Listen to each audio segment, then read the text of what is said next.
Dr. the Honorable Keith Rowley, Prime Minister of the Republic of Trinidad and Tobago, my cabinet colleagues and members of Parliament, permanent secretaries and deputy permanent secretaries in the public service, mayors and chairmen of municipal corporations, chairmen of boards, captains of industry, civil society, members of the media, members of the audience, and in particular our young students, viewers and listeners, ladies and gentlemen, citizens of Trinidad and Tobago, good morning and welcome to the event, the Spotlight on Trinidad and Tobago's Financial Circumstances and the Road Ahead. I am Stuart Young, Minister in the Office of the Prime Minister, Minister in the Office of the Attorney General and Legal Affairs, and on behalf of the Government of Trinidad and Tobago, I welcome you. Today I will play the role of moderator and master of ceremonies. To our live audience and those tuning in to CTV, C News Live, other television stations, radio stations, and other medium over the internet, welcome to the Spotlight. This is a first. This is the first time that the government has, in this type of setting that's being broadcast live and with a complete open door policy and the fullest of transparency and accountability, has invited the various stakeholders who make up this great country of ours, Trinidad and Tobago, to come together in one room, one setting, and spend a day together as we discuss the state of Trinidad and Tobago, and more importantly, the path forward. And hopefully coming out of those discussions, solutions and ways we can really move this great country of ours forward. Under the chairmanship of the Prime Minister, who will be the one chairing today's proceedings, and the Prime Minister will give us the contextual background for his vision for today, we have opened ourselves up to the public and population of Trinidad and Tobago. And we've invited to sit at the table the business community and private sector, the public service, academia. We have persons from our various universities in Trinidad and Tobago.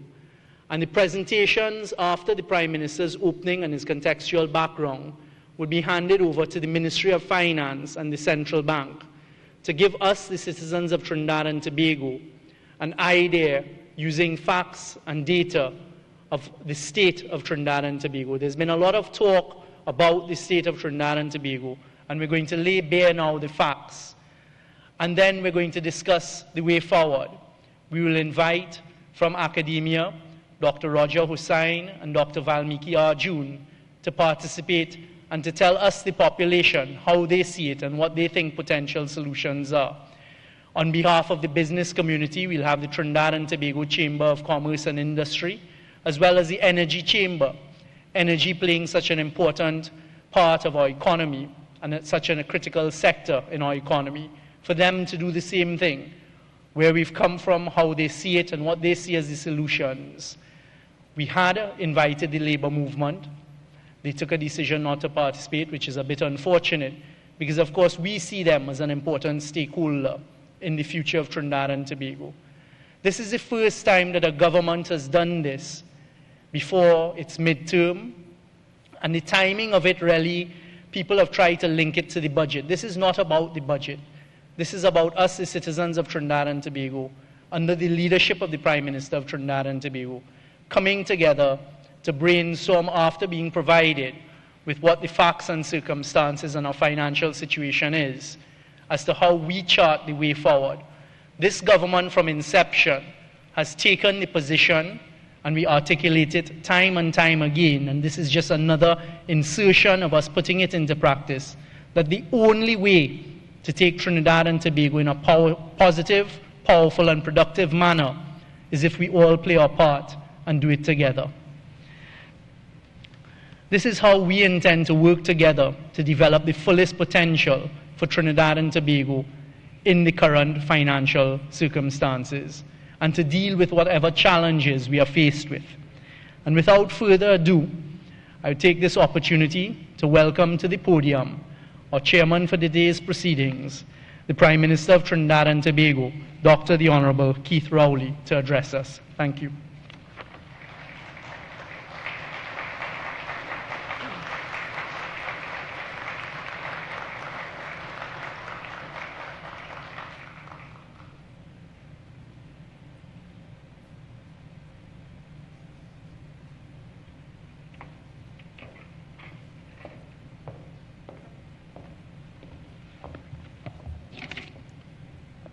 Thank you very much. Please be seated.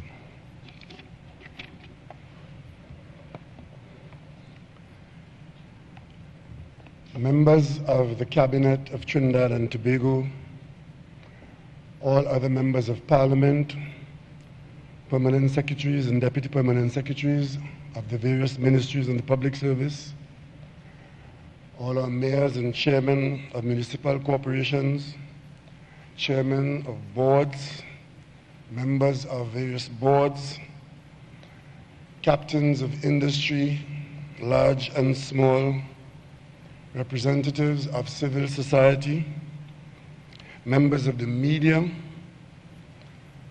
fellow citizens all of the Republic of Trinidad and Tobago.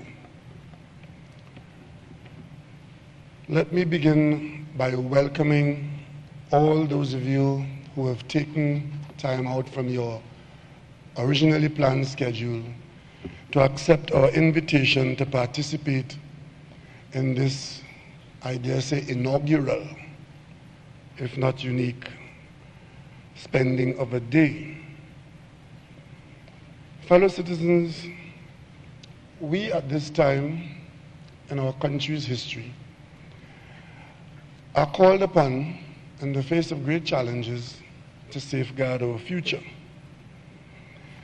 And I want to begin my presentation this morning, which will not be too long, hopefully, but to begin by focusing on dealing with the deficit and restoring growth in our nation.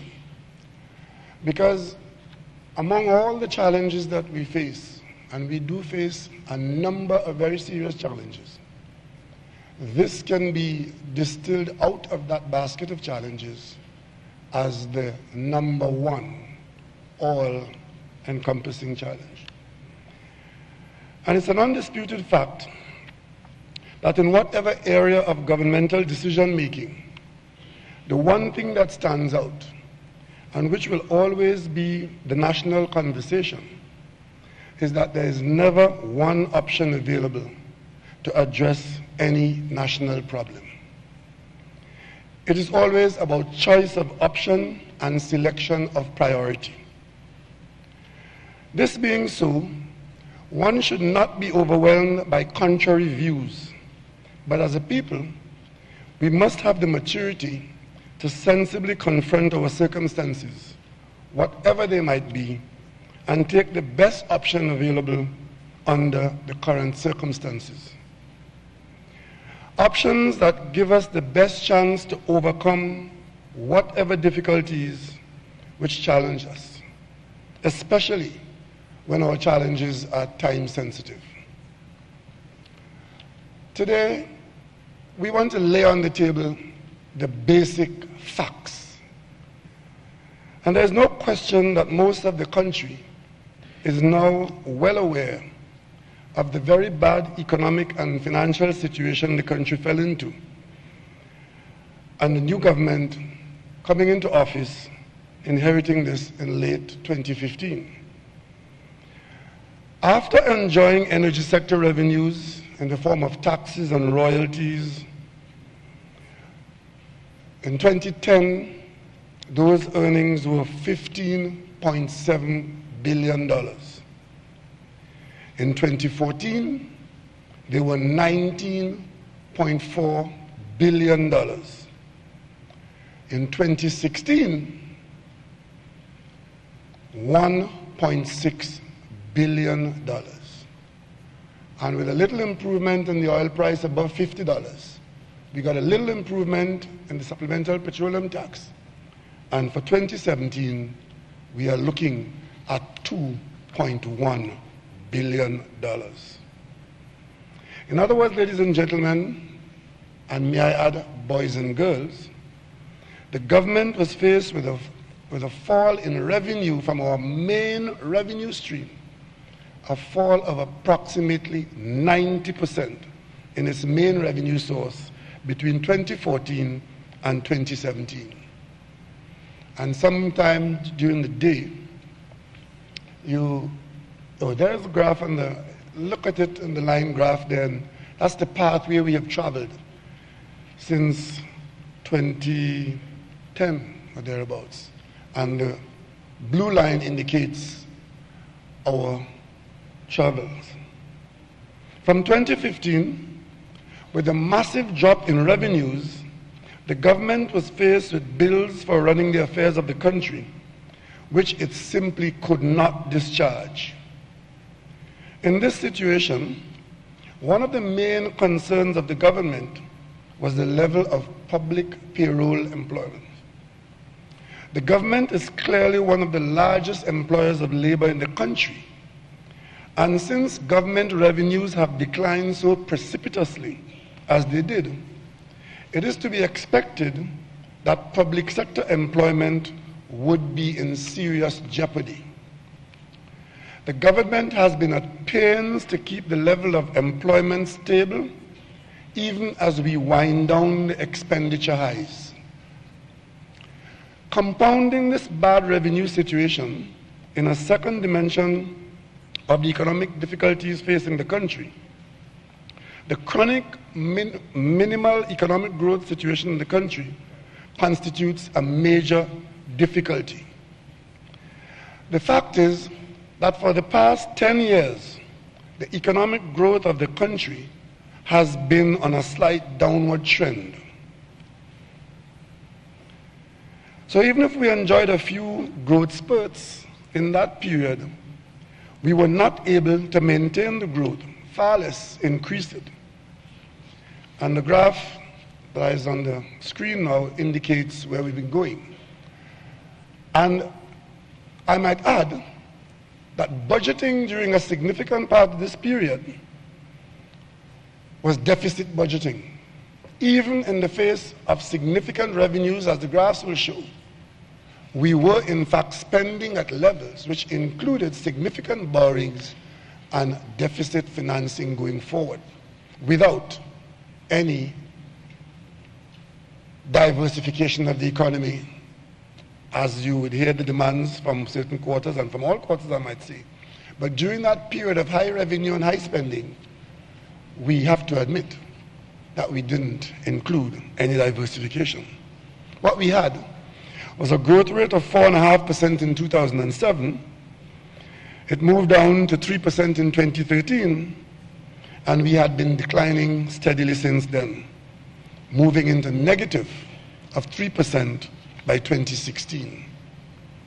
The growth situation and the revenue position are no doubt related, since government revenue is a major portion of the country's national income.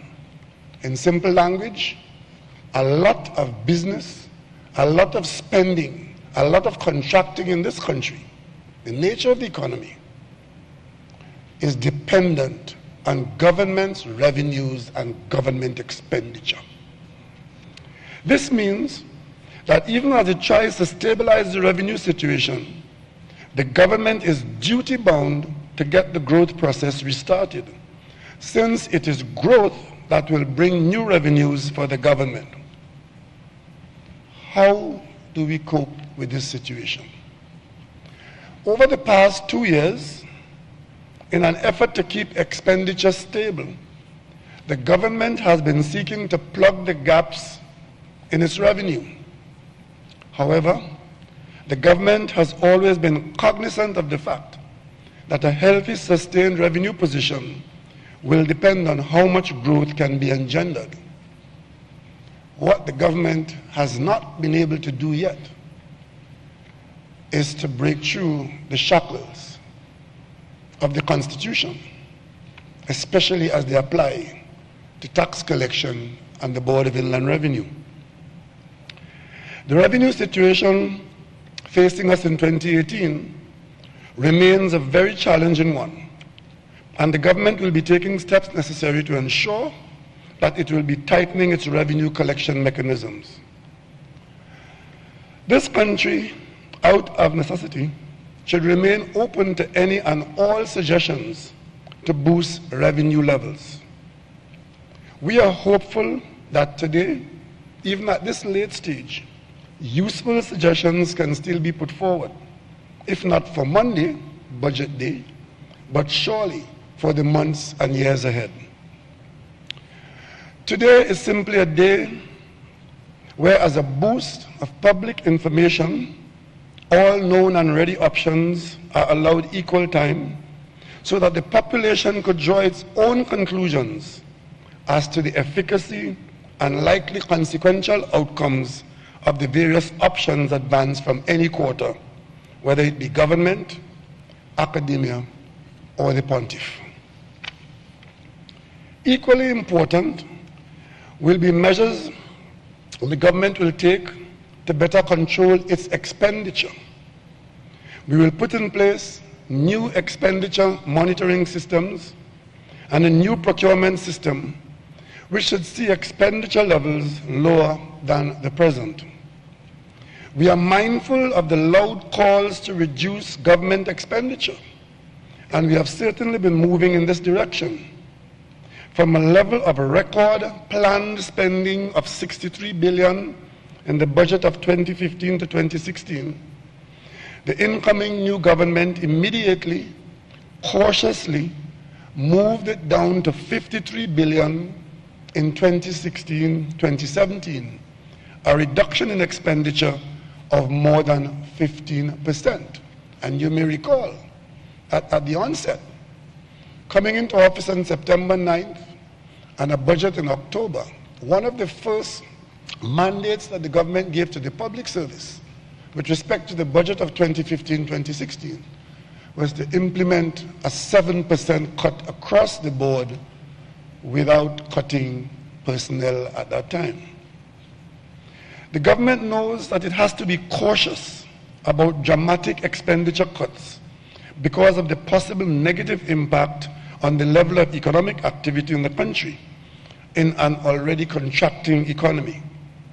What the government has been able to avoid is putting the economy in a steep and dizzy downward spiral because of the necessary expenditure cuts. Having said this, though, the country needs to know that faced with a possible deficit in 2018, significantly about $18 billion, some further cuts in expenditure will be unavoidable. There will be some things which the country may want to happen in 2018, which will have to be postponed. This is where the patience of the population will be important to our national success. As we position ourselves to do more with less in the future, we will have to hold some strain for now. Having said that, we would of necessity have to now embark on development program initiatives involving some government spending and, most importantly, the mobilization of significant private capital to stimulate the economy from stable to growth, if only slowly at first, then to sustainable acceleration. In this connection, we would call on the country to support the national effort as we seek to prioritize the use of our limited inflows of foreign exchange. We will not be going back to the exchange controls we had in place before 1993. But we will certainly not be using up our foreign reserves to keep the exchange rate at levels which will maximize our imports. When we took the decision in 1993 to let the market substantially determine the rate of exchange, we were accepting in principle that we would live with any rate of foreign exchange market conditions determined. It is nevertheless true that when we were in a period of favorable foreign exchange inflows, if the market called for a big change in exchange rate, we would use our reserves and put our economy and our currency in the market to keep the rate at a level which we were comfortable with. However, in this period of significant decline in foreign exchange inflows, it will be unreasonable and dangerous to use up our foreign exchange as we were accustomed to. This would be paving our way into the arms of the IMF, and that is something that this government is not prepared to do.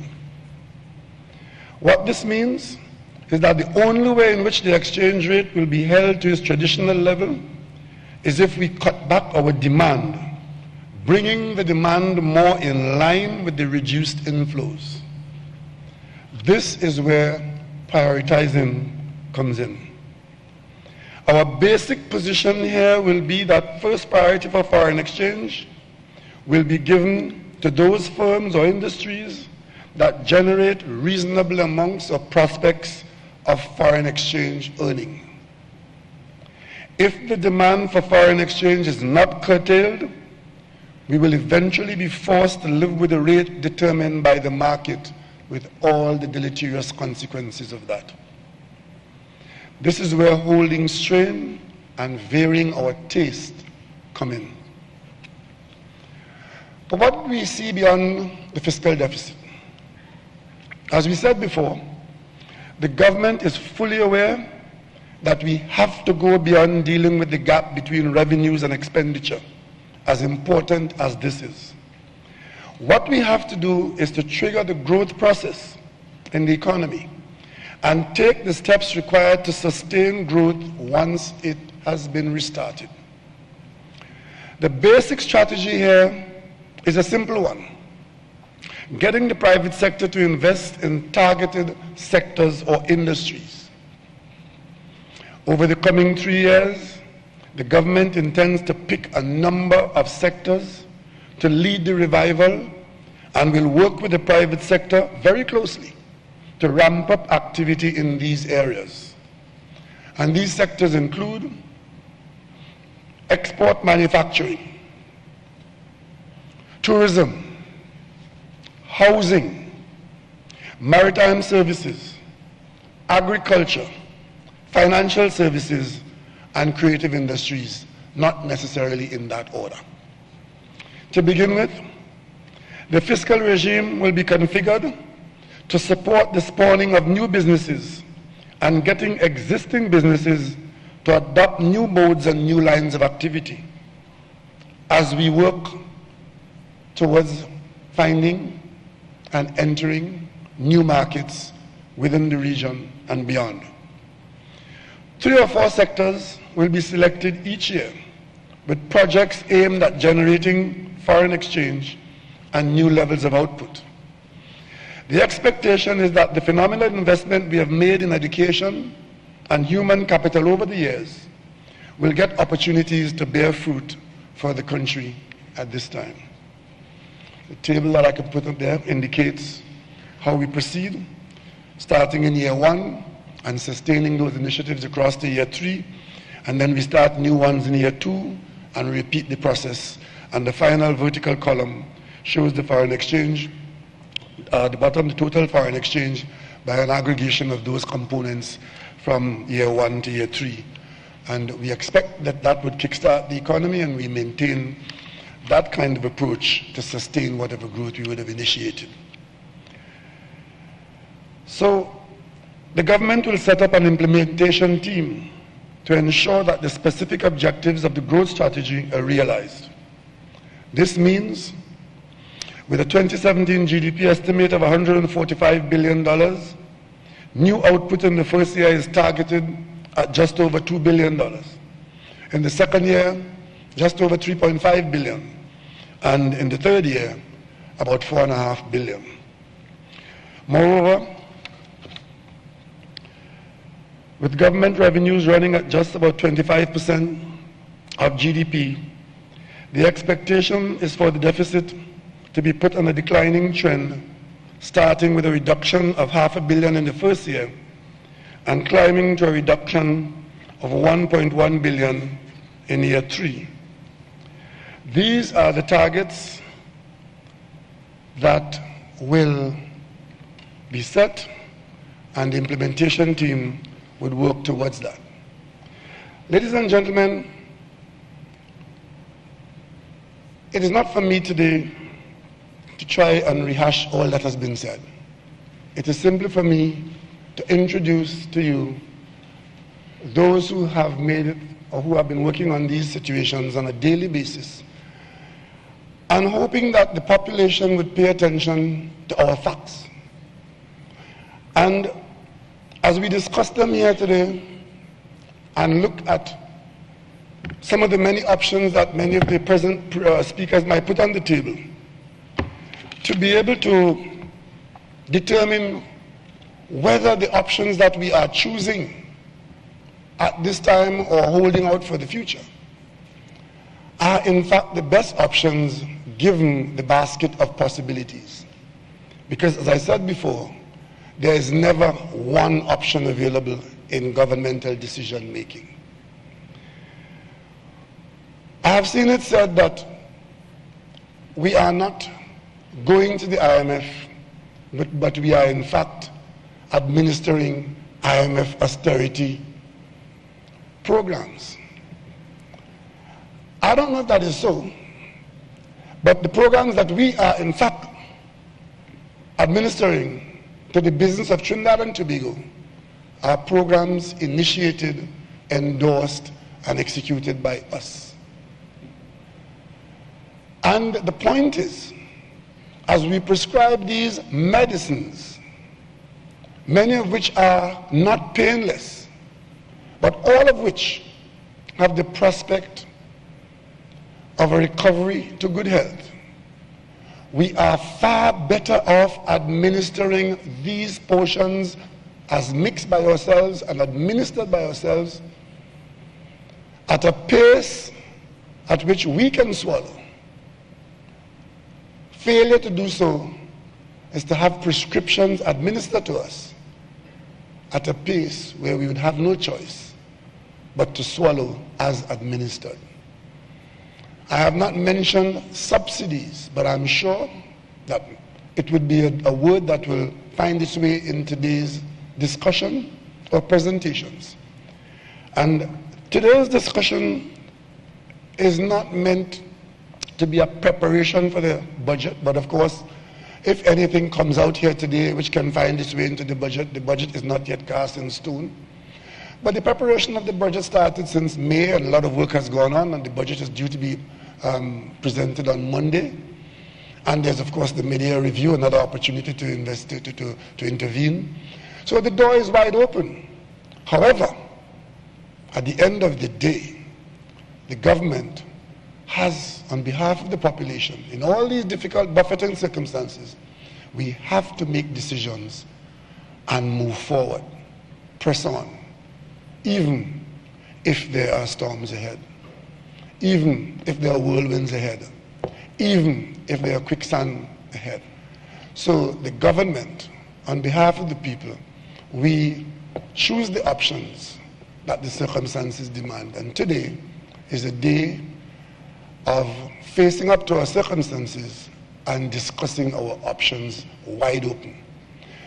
Permit me one deviation, and that is, it's a wide open country. It's a free country, graced with defense of free speech. But some of our citizens prefer to make their contributions in secret behind closed doors. Of course, today, those presentations will not be available, so we will not be able to assess them.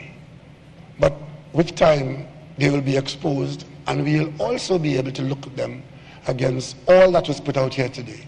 Because at the end of the day, we want to know all our options, our outcomes, and our possible consequences. So, I thank you all for taking part, particularly those presenters who will give us their points of views not crafted or honed within their environment of government. But from all quarters, there are perspectives, and today is a day of perspective. We call it Spotlight. Welcome to Spotlight on Trinidad and Tobago. Thank you for coming and thank you for participating.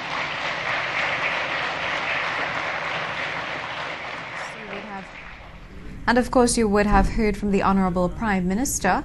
And next on the agenda, I believe we would also be hearing from some of the Permanent Secretary. I understand the Permanent Secretary in the Ministry of Finance, Mr. Vishnu Danpal, will also be making his contribution.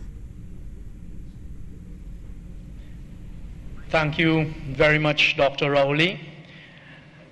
And I think that has set the agenda for today's proceedings. And moving very quickly along, I would now like to welcome to do their presentations the personnel from the Ministry of Finance and the Central Bank of Trinidad and Tobago, who no doubt will provide us with the data, the statistics, and the facts to guide our decision-making going forward. Leading this group would be the Permanent Secretary in the Ministry of Finance, Mr. Vishnu Danpal. We will then have a presentation from Permanent Secretary in the Ministry of Finance, Ms. Suzette Leachy.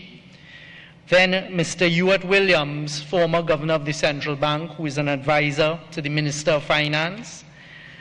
And finally, in this grouping, Mr. Alistair Noel, Senior Manager of Operations at the Central Bank of Trinidad and Tobago.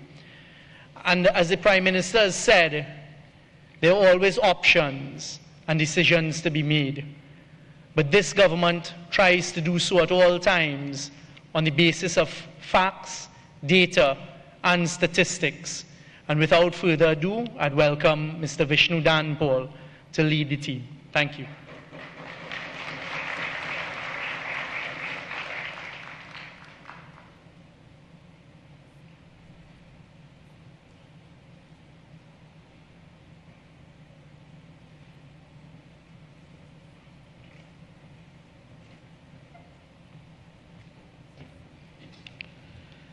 Thank you, Minister Young, Honorable Prime Minister, Honorable Ministers, colleagues, ladies and gentlemen, good morning.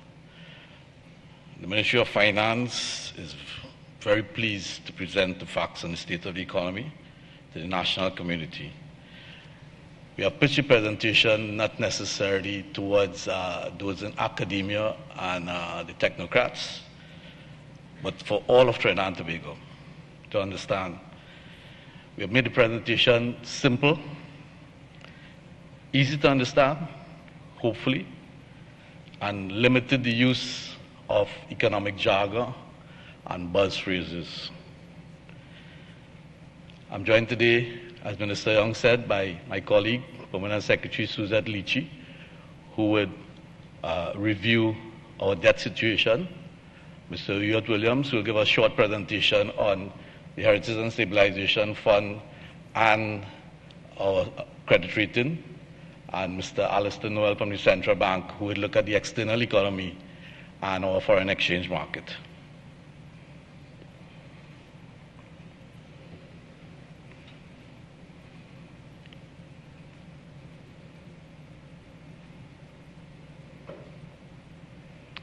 Firstly, I'd just like to start with two factors that influence our economy.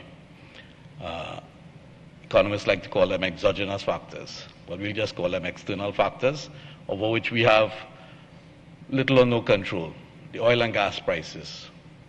As you can see from the graph, oil prices peaked, average oil prices, as you see, peaked in 2008 at $99.6 US per barrel, to a low of 43.1 US dollar per barrel in 2016, and averaging around a little under $50 per barrel in 2017.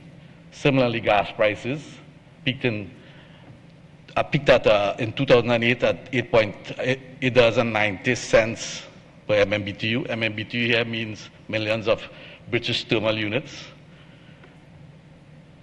to a low of $2.50 in 2016. This is basically what we calibrate the budget on, basic assumptions on oil and gas prices.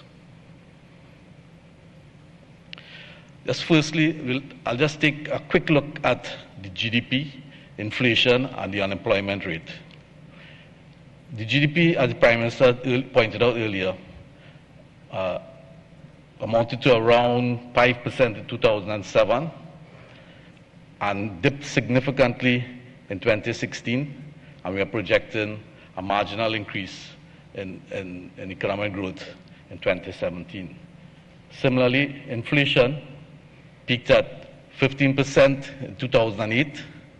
It's down to a little over 3% in 2017.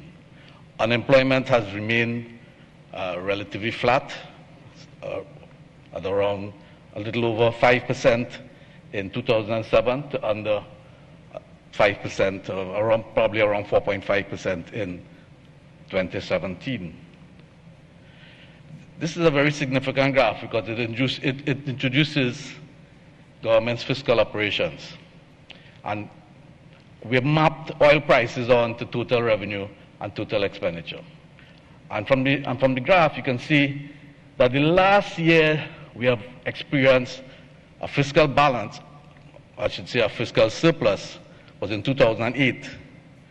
And as the graph points out, it's very instructive that we have been achieving, I should say experiencing, fiscal deficits in 2009. And as the Prime Minister pointed out earlier, fiscal deficits lead to fiscal deficit financing, which leads to increased borrowing. It's as straightforward as that.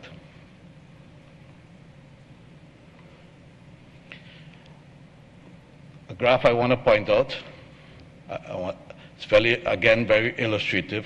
We've chosen three components of revenue from taxation: taxes on incomes and profits, taxes on goods and services, and taxes on international trade. Taxes on income profits here include both companies in the oil sector and non-oil companies. Taxes on goods and services, the major component there will be the VAT, and taxes on international trade will be import duties mainly. As you can tell, and again, 2008 was a special year. Taxes on incomes and profits increased significantly to over 40 billion, and declining significantly to a little over 15 billion by 2017. Similarly, the value-added tax amounted to around 5 billion in 2007 and remained relatively flat up to the present time. And again, similarly for taxes on international trade. But there's one telling graph I want to point out to the national community here, and it's this graph.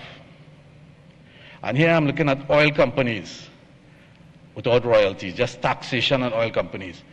You would see that in 2008, taxation for oil companies amounted to over $25 billion. And in 2017, you can barely see the blue bar.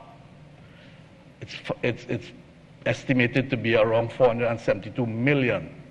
So you're moving from 25 billion in 2008 to $472 million in 2017 projected. But what is also significant, in 2014, it amounted to roughly 17 billion. And in the space of 3 years or less, we moved from 17 billion in taxes on oil companies collections to $472 million. That lays bare the government's fiscal operation. What is also interesting about this graph is that you would see that the collections from the business levy and the green fund now exceed collections from oil companies. An incredible figure.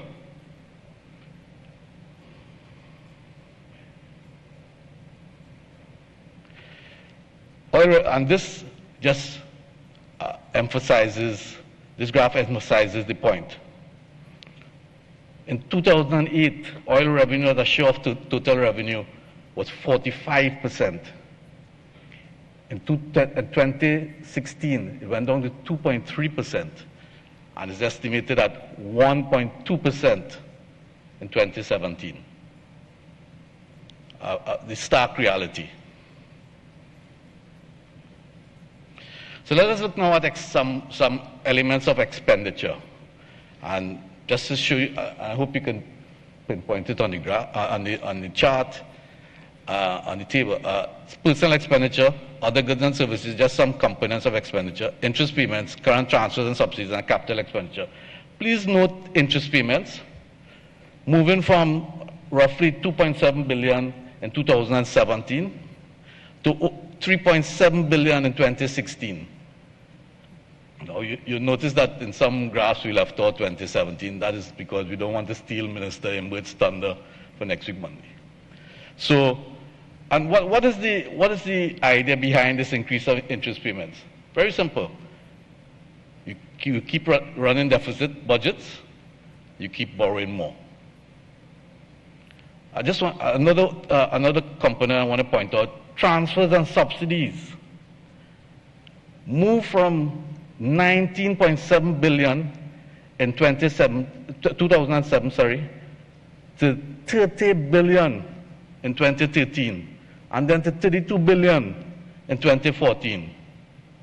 And inside here we have, I'll point, a graph is coming up, but essentially it's transfers to state enterprises, transfers to households, pensions, old age pensions, and so on. Let us look at transfers and subsidies. Let us just pick one. Transfers and subsidies as a percent of total expenditure. You'd see that it ranges from about 54% over the period to about 53% in 2016. And I just want to pick some factors within transfers and subsidies to point out to the national community. Let us look at educational institutions, and here we have GATE. You see state enterprises, and you see how much money we spend on these components. Look at households, and in households we also have, apart from the old age pension, inside households we have disability grants, the food card, public assistance. All these factors add up. And the statutory bodies and statutory boards and similar bodies.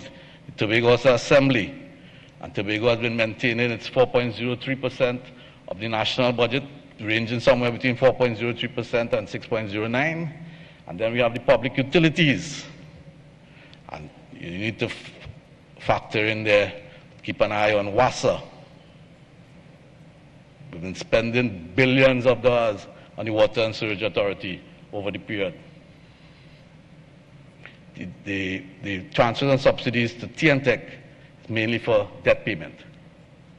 But the transfers and subsidies to public utilities are for not only debt payment, but also for operational issues.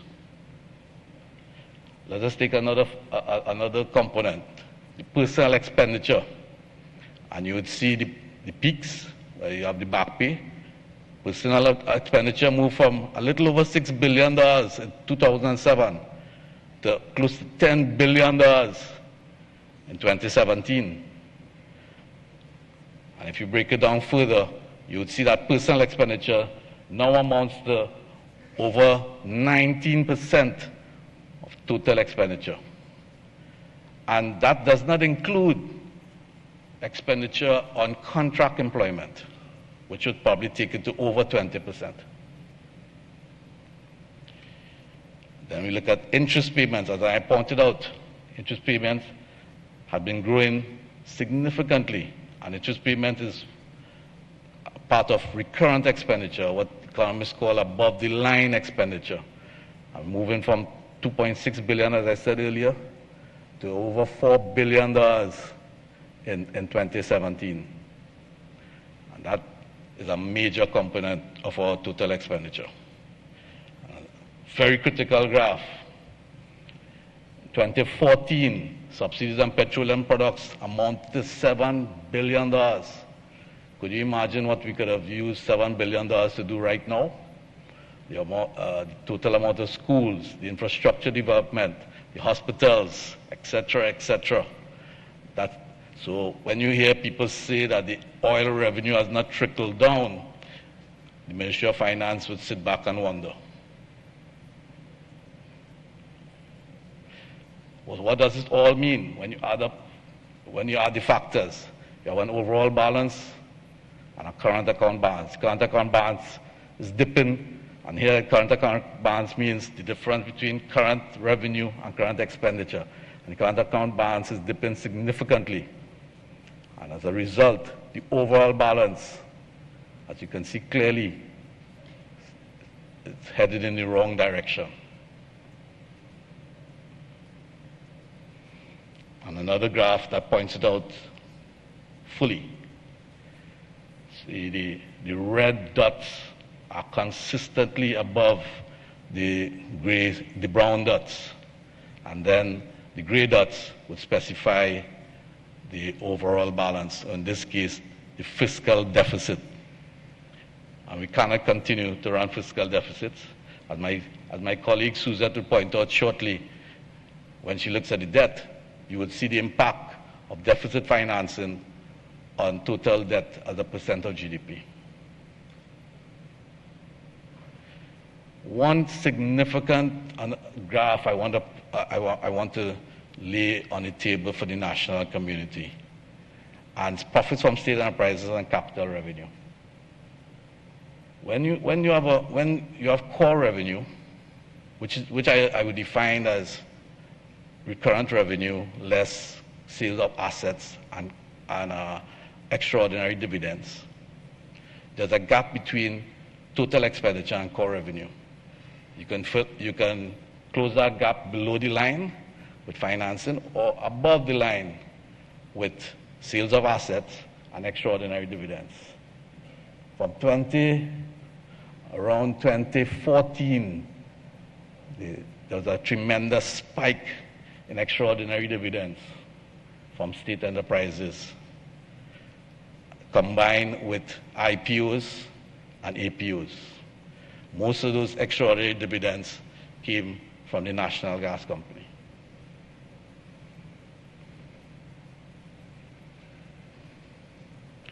And now I'd like to introduce my colleague, Suzette Taylor-Leachy, who will take us through what the fiscal operations that I just outlined, what it's probably going to lead towards, what it's going to lead to as far as our net public sector debt as a percent of GDP is concerned. Thank you very much.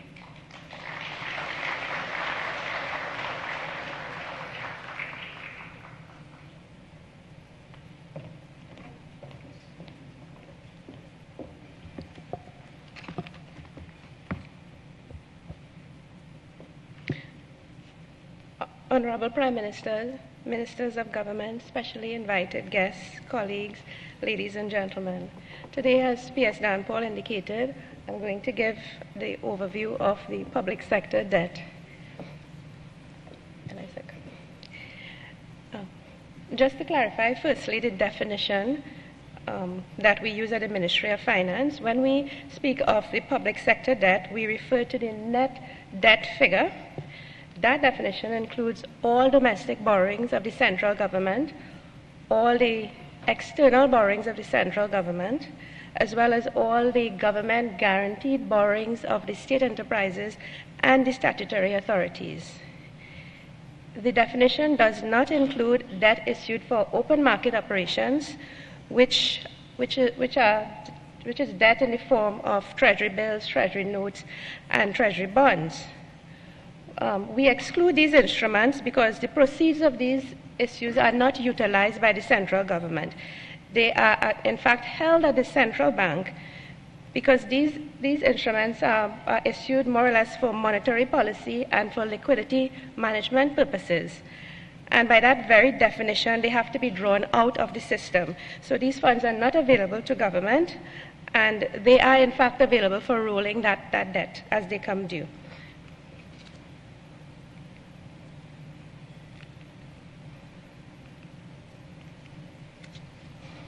Okay.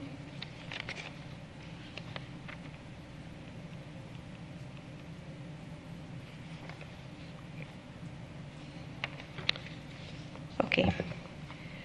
So this graph shows the trajectory of the net public sector debt between 2007 and 2017. It indicates that over the last 10 years, net public sector debt has increased substantially from 28.4% of GDP in 2007 to a projected 62.6% at the end of this current fiscal year. In numerical terms, the debt has gone from $38.9 billion in 2007 to approximately $93.74 billion at the end of this year. This is about a 241% increase over the 10-year period. So not surprisingly, given the exponential increase in the public debt, the central government's debt service obligations have also been increasing.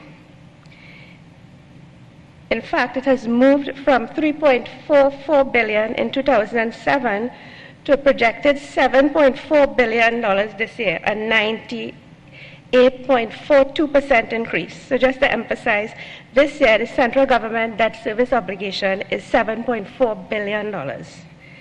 Right? This slide also shows that the central government debt service payments has also increased as a percentage of revenue. It has moved from 9.35% of revenue in 2007 to 19.55% this year. So 20% of the central government revenue has gone to towards the payment of debt service obligations this year. And remember too that this would not include funds which the government would have made available to state enterprises via transfers for the purpose of making their own debt service payments on the government guaranteed debt. So government would have transferred funds to certain enterprises, including WASA, UDICOT, HDC, NIDCO, and even TNTech, to facilitate their own debt service obligations. This figure is in the order of $5 billion this year.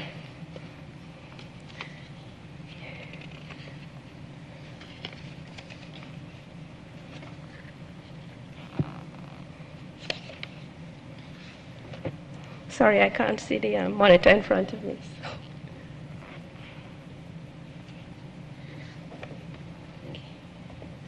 All right. Okay. So, an issue that would be, one of the issues that we're grappling with at the Ministry of Finance is related to the borrowing limits. Right?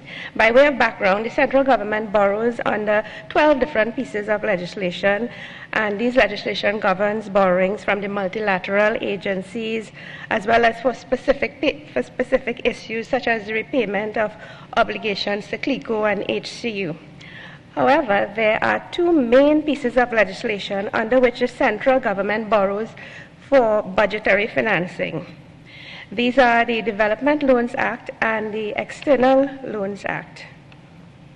Right? And along with the Guarantee of Loans Companies Act, under which the state enterprises issue government guaranteed debt, these three pieces of legislation have limits to the amounts that can be raised. And these limits can only be increased via resolution of Parliament. So you may recall that the last time we increased the borrowing limits was in December 2015. And at that time, the limits under the Development Loans Act was raised from $30 billion to $45 billion, while the limits under the External Loans Act and the Guarantee of Loans Act was raised from $15 billion to $45 billion and from $25 billion to $30 billion, respectively. The slide gives an indication of the remaining headrooms under each of the acts.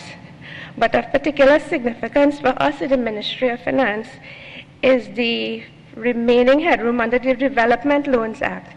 This is the piece of legislation under which the government borrows domestically to finance its deficit. And we, going into the new fiscal year, we will be limited to $6 billion of new debt. That is barring another approach to Parliament and possible increase of the borrowing limits. Right? By way of illustration, in 2017, for example, as our sale of assets program faltered, the government had to make up the shortfall by borrowing, right? And this year alone, the government has issued 7 bonds on the domestic market at a total value of $8.2 billion. So given the remaining headroom under the Development Loans Act, we will be limited to raising only, as I said before, about $6 billion in new borrowings. Right? We would have the option of borrowing externally, because as you see, there is a remaining balance of about $11 billion under the External Loans Act. But of course, that would come with additional risks, including exchange rate risk and credit risks associated with our non-investment grade rating. But there is a lot more to say on debt, but I will stop here for now. Thank you for your attention.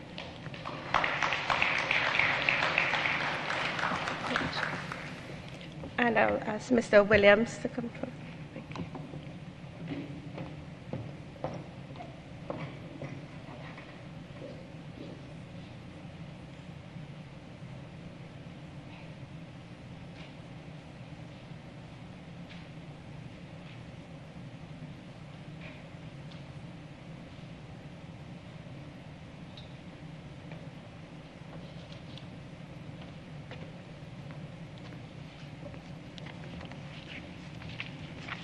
Good morning, ladies and gentlemen. As usual, I have forgotten my piece of paper with the salutations. Vishnu, could you help me? It's here. At any rate, let me recognize the Prime Minister, Dr. Keith Christopher Rowley, the Minister of Finance, other members, other ministers of government, distinguished ladies and gentlemen. My presentation is short because I would focus only on the Heritage and Stabilization Fund and make a few comments on the rating agencies and our sovereign rating.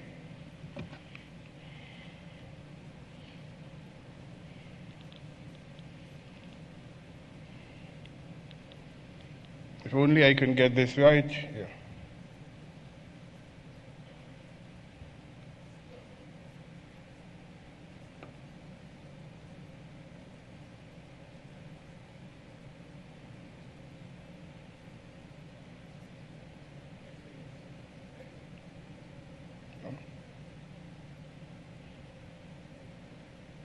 I think the first thing is the HSF, right?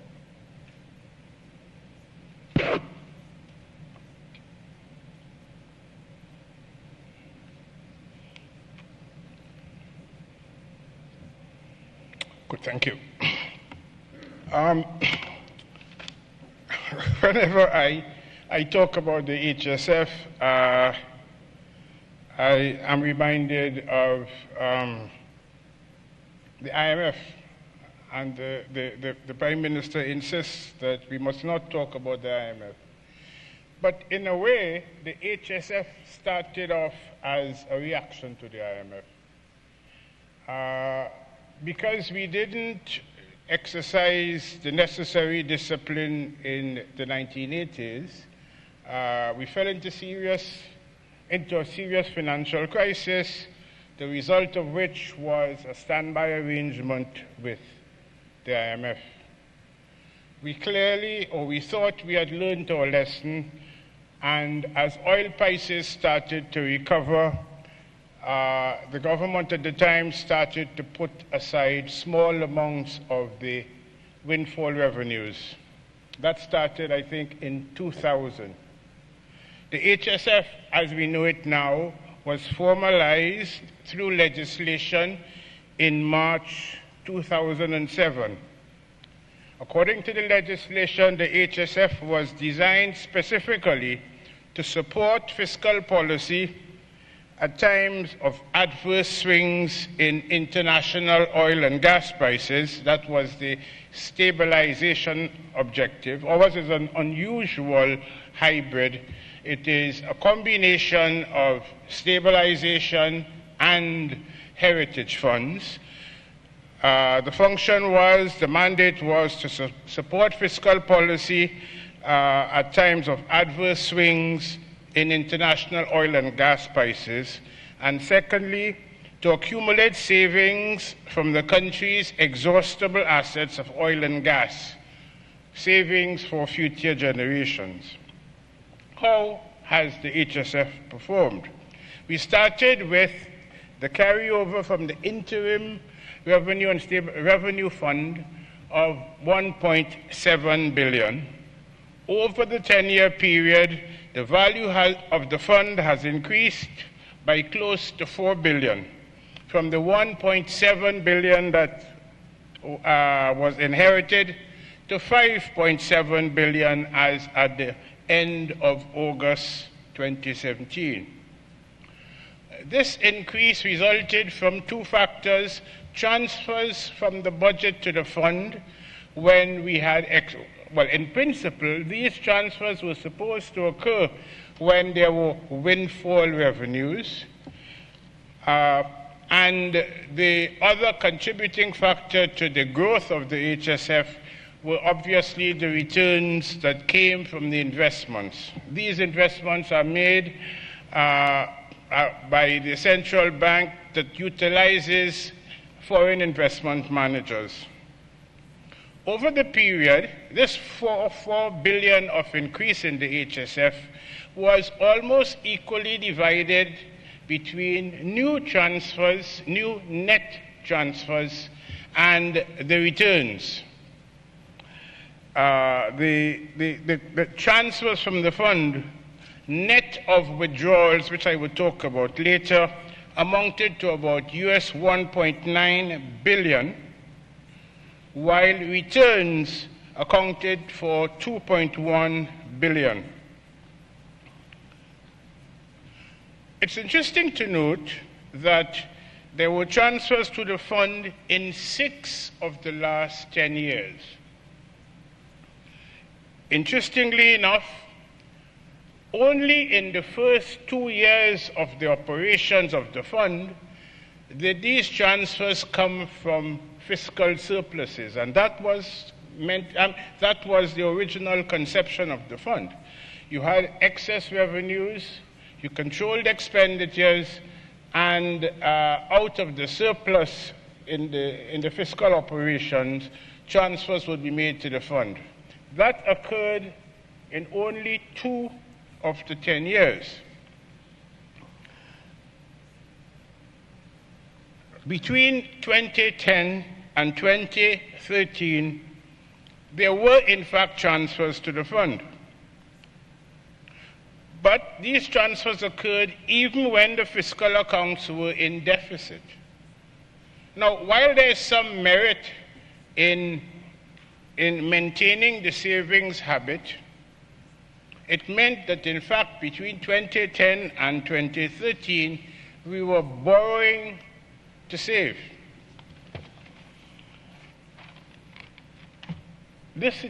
Such a situation was clearly not sustainable, and it is certainly not sustainable at the current level of our public debt. The table would show that there were 2 withdrawals from the fund. The first occurred in 2015-2016, and the second in this fiscal year, 2016-2017.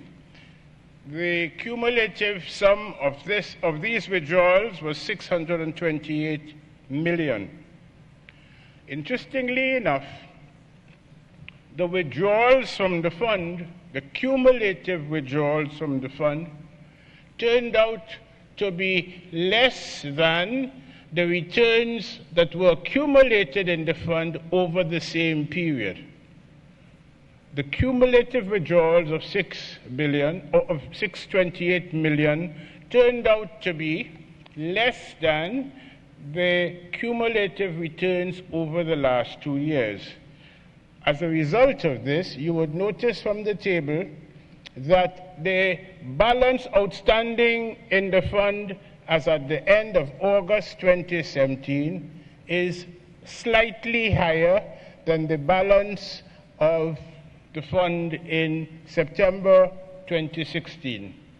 Okay, so notwithstanding the withdrawals over the last 2 years, the balance outstanding now is higher than that existed in 2015. You might note that the original legislation had envisaged that the fund would have been reviewed after or within 5 years. The review, therefore, should have taken place before March 2012. There has been a delay in this review. The administration that came in 2015 initiated discussions and public consultations on the review starting in 2016.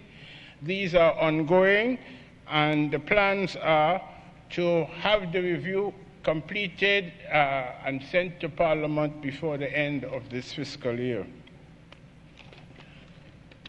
Could we go on now to the sovereign ratings? Yes. As you well know, we are clients of two international rating agencies, Standard & Poor's and Moody's. Ratings have become a critical element for both developing and developed countries. These ratings play a very important role in determining the interest rate that sovereign governments and as well corporations and other organizations that operate under these sovereign governments. The ratings of the sovereign government is important for the interest rates that are charged on debt issued either by the government or by private entities operating in the country. Bonds that are rated investment grade pay lower interest rates than the others, which are called high yield or junk bonds. Trinidad and Tobago is in the unique position that it has a twin rating, in the sense that I told you that we work with two rating agencies. We continue to be an investment grade country according to the ratings of Standard & Poor's. We are Baa3, and we are now in the high yield category by Moody's. We are out of the investment grade. Both agencies, however, rate the outlook as stable, meaning that we are a moderate risk at worst because we have ample buffers, including the HSF. Both rating agencies cite the main drivers for the current movement in our ratings as one, an insufficient policy response to offsetting the impact of declining energy revenues, while they recognize that we have a fiscal consolidation plan and that we are taking steps to correct our fiscal imbalance. They think that the response so far has been insufficient and needs to be strengthened. They recognize, and that's always an indicator that they look at, that there has been a steady rise in our public debt ratios, and there's still some concern about the declining production of oil and gas from our maturing oil and gas fields. Both rating agencies have indicated that stronger fiscal consolidation leading to a significant reduction in the fiscal deficit in 2018-2019 would be a precondition for any improvement in their present ratings. That's what we need to be working for. Thank you very much. That's where I end.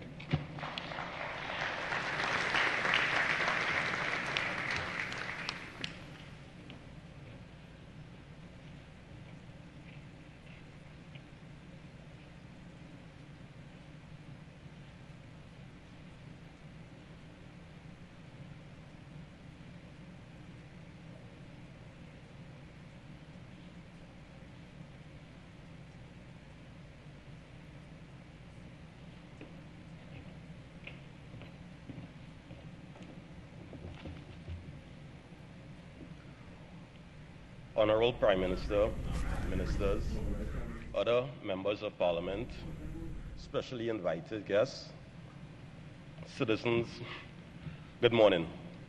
This morning I'm going to talk about a couple of things. One, the balance of payments, our foreign currency reserves, and the performance of our domestic foreign exchange market.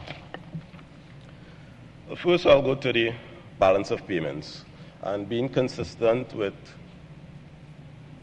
the Ministry of Finance, I'm going to pitch it at the lowest level that people that we all could understand.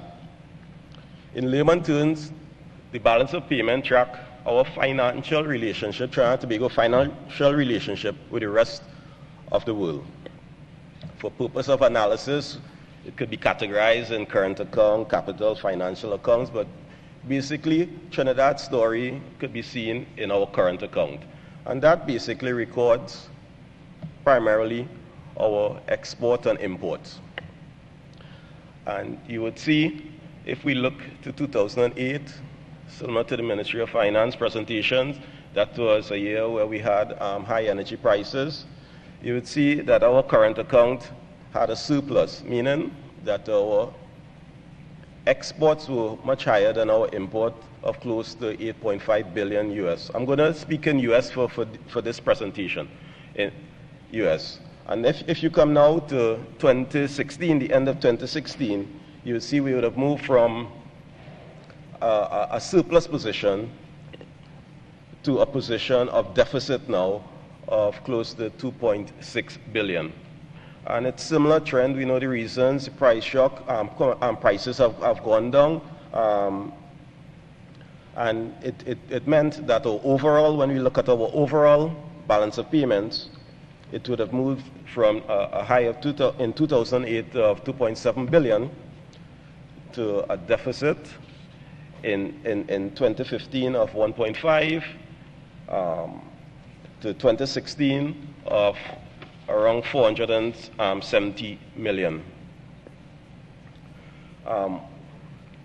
Let us now look at what happened to the value of our import and exports. You'd see that a lot of it would have been trended with the energy prices. So in this slide, the orange line would have been our WTI prices, world prices. And you see that for most of our period, our exports would have been in excess of our imports. And while you would have seen in recent times, you would have had small increases in our imports, this now would have surpassed, and now surpassing our exports. So therefore, in 2016, you would have seen that the axis would have crossed, and our imports now would have been in excess of our exports. And I guess that is the not the direction we would preferably want to be heading to. A majority of our exports, about 75% of it, is really made up of the energy, from the energy sector, comes from the energy sector.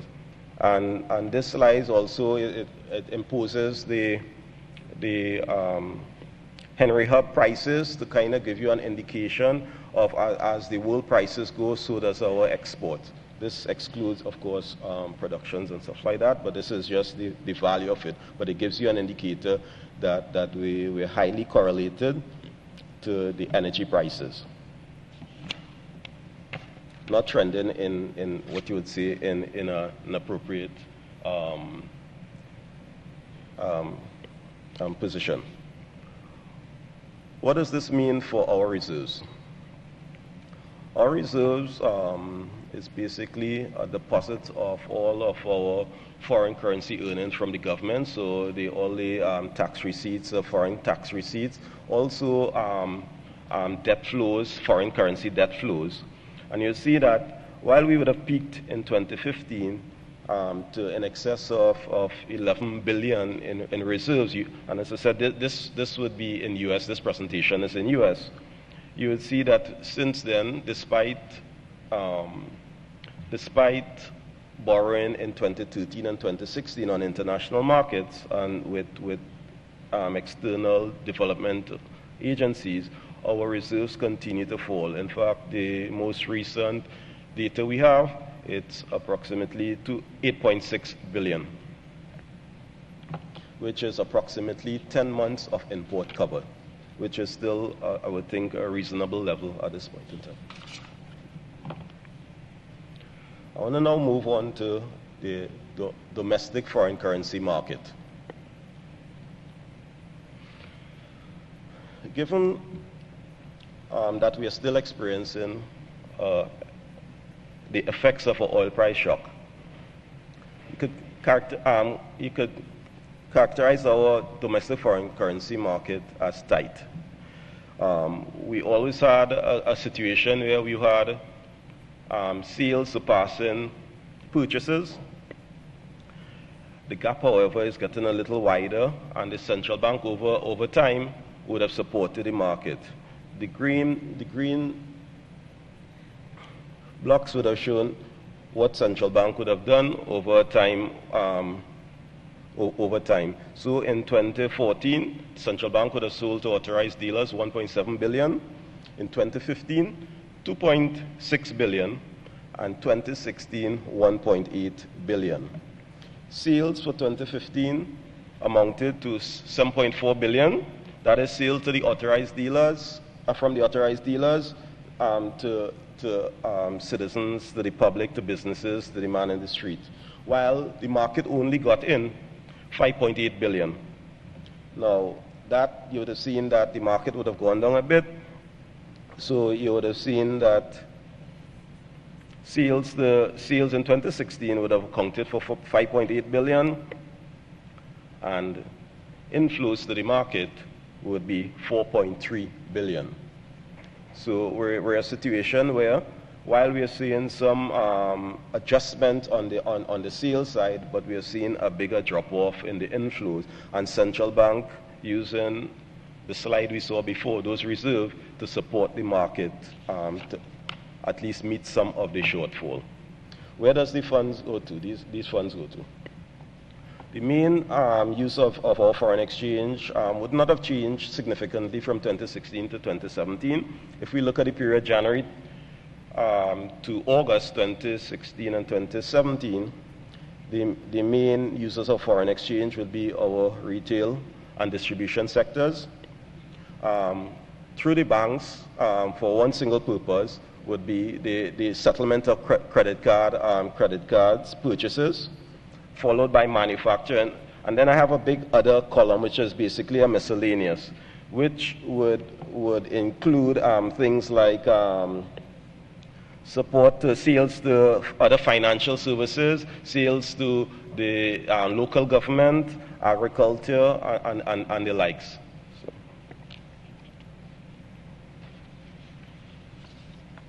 So what have been the central bank been doing?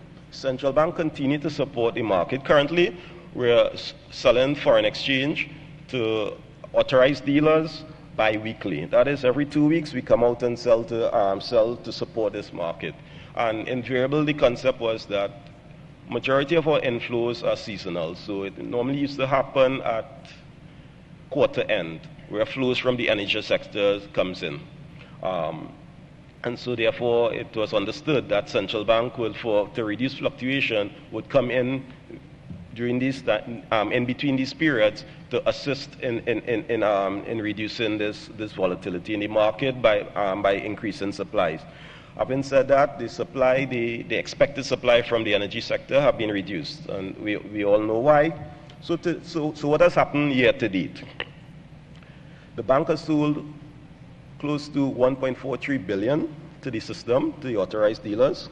This compares, for a similar period last year, about approximately 1.2 billion we sold last year. So we're going at a higher clip, but it's just the gap is maybe getting a little wider. Sales so far, however, to the public amounted to most recent figure that might have been earlier this week, to 3.74 billion, while those inflows coming into the market, the conversion from primarily the energy sector, would have been 2.55. At this time, I think I thank you very much. I'd like to close.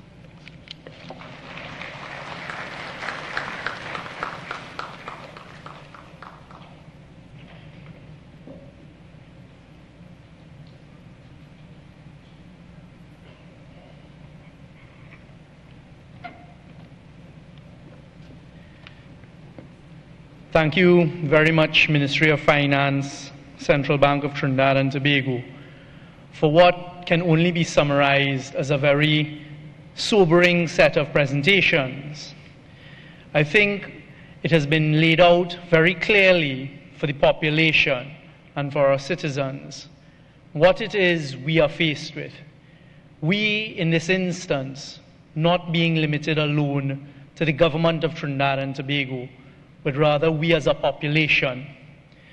Having said that, and now having the stark facts and reality in front of us, we are now faced with the challenges of how do we increase our productivity, how do we increase our economy and our growth and our revenue.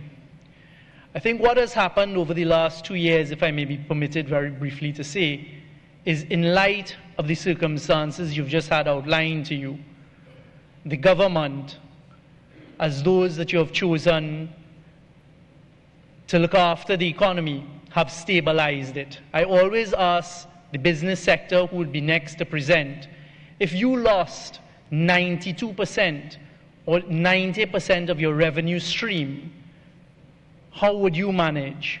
How would a business manage? We can break it down even further to a household. If a household loses 90% of its salary, 90% of its income, you obviously are faced with a difficult situation. And how do you now manage the expectations? How do you manage your expenditure? The good news is, as a people and as a country, we're very resilient. And we're not throwing up our arms and giving up hope. And now we call upon all of us to work together. And now is the opportunity that we'll ask the business sector to present, and then our academics to present, in light of the reality of the situation, where you've seen what you've just seen. How do we move Trinidad and Tobago forward on a stable basis? How do we move Trinidad and Tobago forward and return growth factors, having regard to the fact that there is an international economic decline in our hydrocarbon industry? We have to do it. We return to the manufacturing sector, tourism, other areas of diversification, or small and micro enterprise sectors, etc. And having given that summary, and that call for us to come forward now with solutions, I'd like to welcome at this stage the President of the Trinidad and Tobago Chamber of Commerce and Industry, Mr. Ronald Hines, to provide us with his presentation.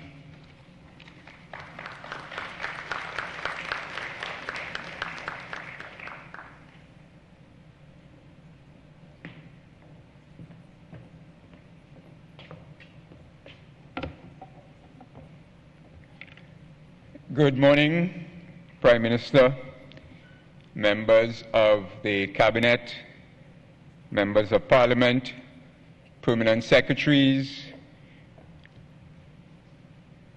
All other protocols having been observed, I want to,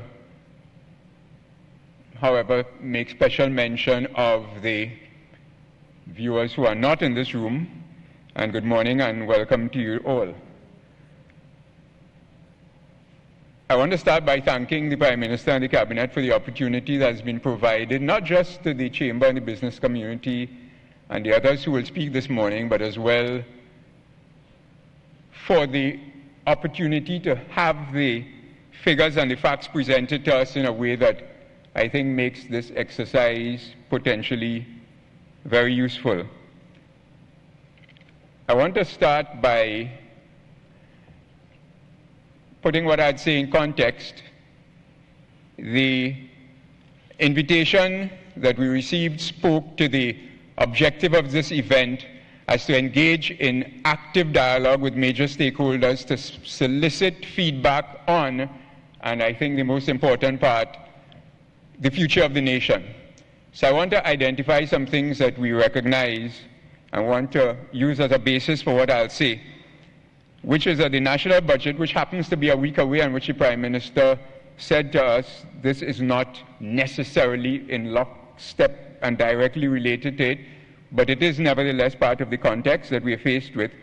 And we recognize in any event that the budget is but a one-year program that has to be placed in a larger medium-term context, and so this at least potentially speaks to the medium-term context.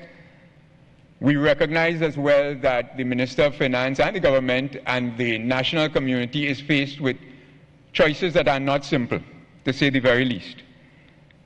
And today, however, due to the interest of time, I'll only be able to focus on some of the things that we may wish to change and to work on. But I want to start by saying that a lot of what we've heard for this morning have focused on figures, and as accurate as those figures may be, the reality is that figures at the end of the day are a function of behaviors. And if you're going to change the figures, it's almost impossible to do that without changing the behavior. And so I'm going to spend some of the time in talking about some of the things that we need to change in order to get the figures to change. And if I'm going to do that, I think it's inappropriate to call on others to change if you will not change for yourself. So I don't want to stand here and say that the government needs to do this and the government needs to do that and somebody else needs to do this and Labour needs to do that without recognizing that there's a degree to which we all need to change. And since I'm standing here speaking as a representative of the business community, I will absolutely include the business community in one of the groups that needs to change, and that's going to be a central theme in some of what I'll be saying this morning. So what would I like to do? Touch on some shared goals, because I think if they're not ideas that we share, we're not going to share in the solutions. Have a quick diagnostic, which has been greatly assisted, in which I've been greatly assisted by those who have gone before me. Speak about transformation and diversification and national efficiency, value for money, and very opportune time to talk as well about the exchange rate, which we've heard in various ways this morning quite a bit about. Shared goals. Just very quickly, I would think that we could all agree that we want to promote social peace and harmony, without which none of us will benefit from any economic improvement. We need to well, when you're doing this thing at 3 o'clock in the morning, you do strange things, but we need to focus on the transformation of the national economy and reducing the dependence on the energy sectors, which has been very clearly presented to us this morning. I think we could all agree that the need to improve the national capacity to meet customer expectations, both in the public and private sector. None of us wants to be in a hospital where, having come from Tobago, you're told that the x-ray that you were to collect today, come back tomorrow. We want to fix that. We all want to fix that, to make the national economy more efficient and capable of meeting global technological and geopolitical change. And we need to do all of this while addressing the fiscal imbalances that we heard presented to us so eloquently this morning. But before we have some prescriptions, I think the Minister of Health would probably agree with me, you need to have a diagnostic before prescription. So I want to do a very, very quick diagnostic supported by some of what we've heard today. We have a high dependency on the energy sector, which is obvious. What is less obvious is when we talk about something called the non-energy sector. The non-energy sector is as dependent on the energy sector, and some of the graphs that we saw this morning, particularly the one on taxation, showed the high correlation between the energy inflows and the tax inflows from the what could loosely be called the non-energy sector, because the profitability of those sectors are highly dependent on the flows that flow through the government and government spending. However, U.S. shale has changed, and I presume DAX, I hope, from the Energy Chamber will support some of what I'm saying, but we'll see. U.S. shale has changed the economics of the energy for the foreseeable future. It doesn't mean it won't change again, but I think reasonably for the foreseeable future.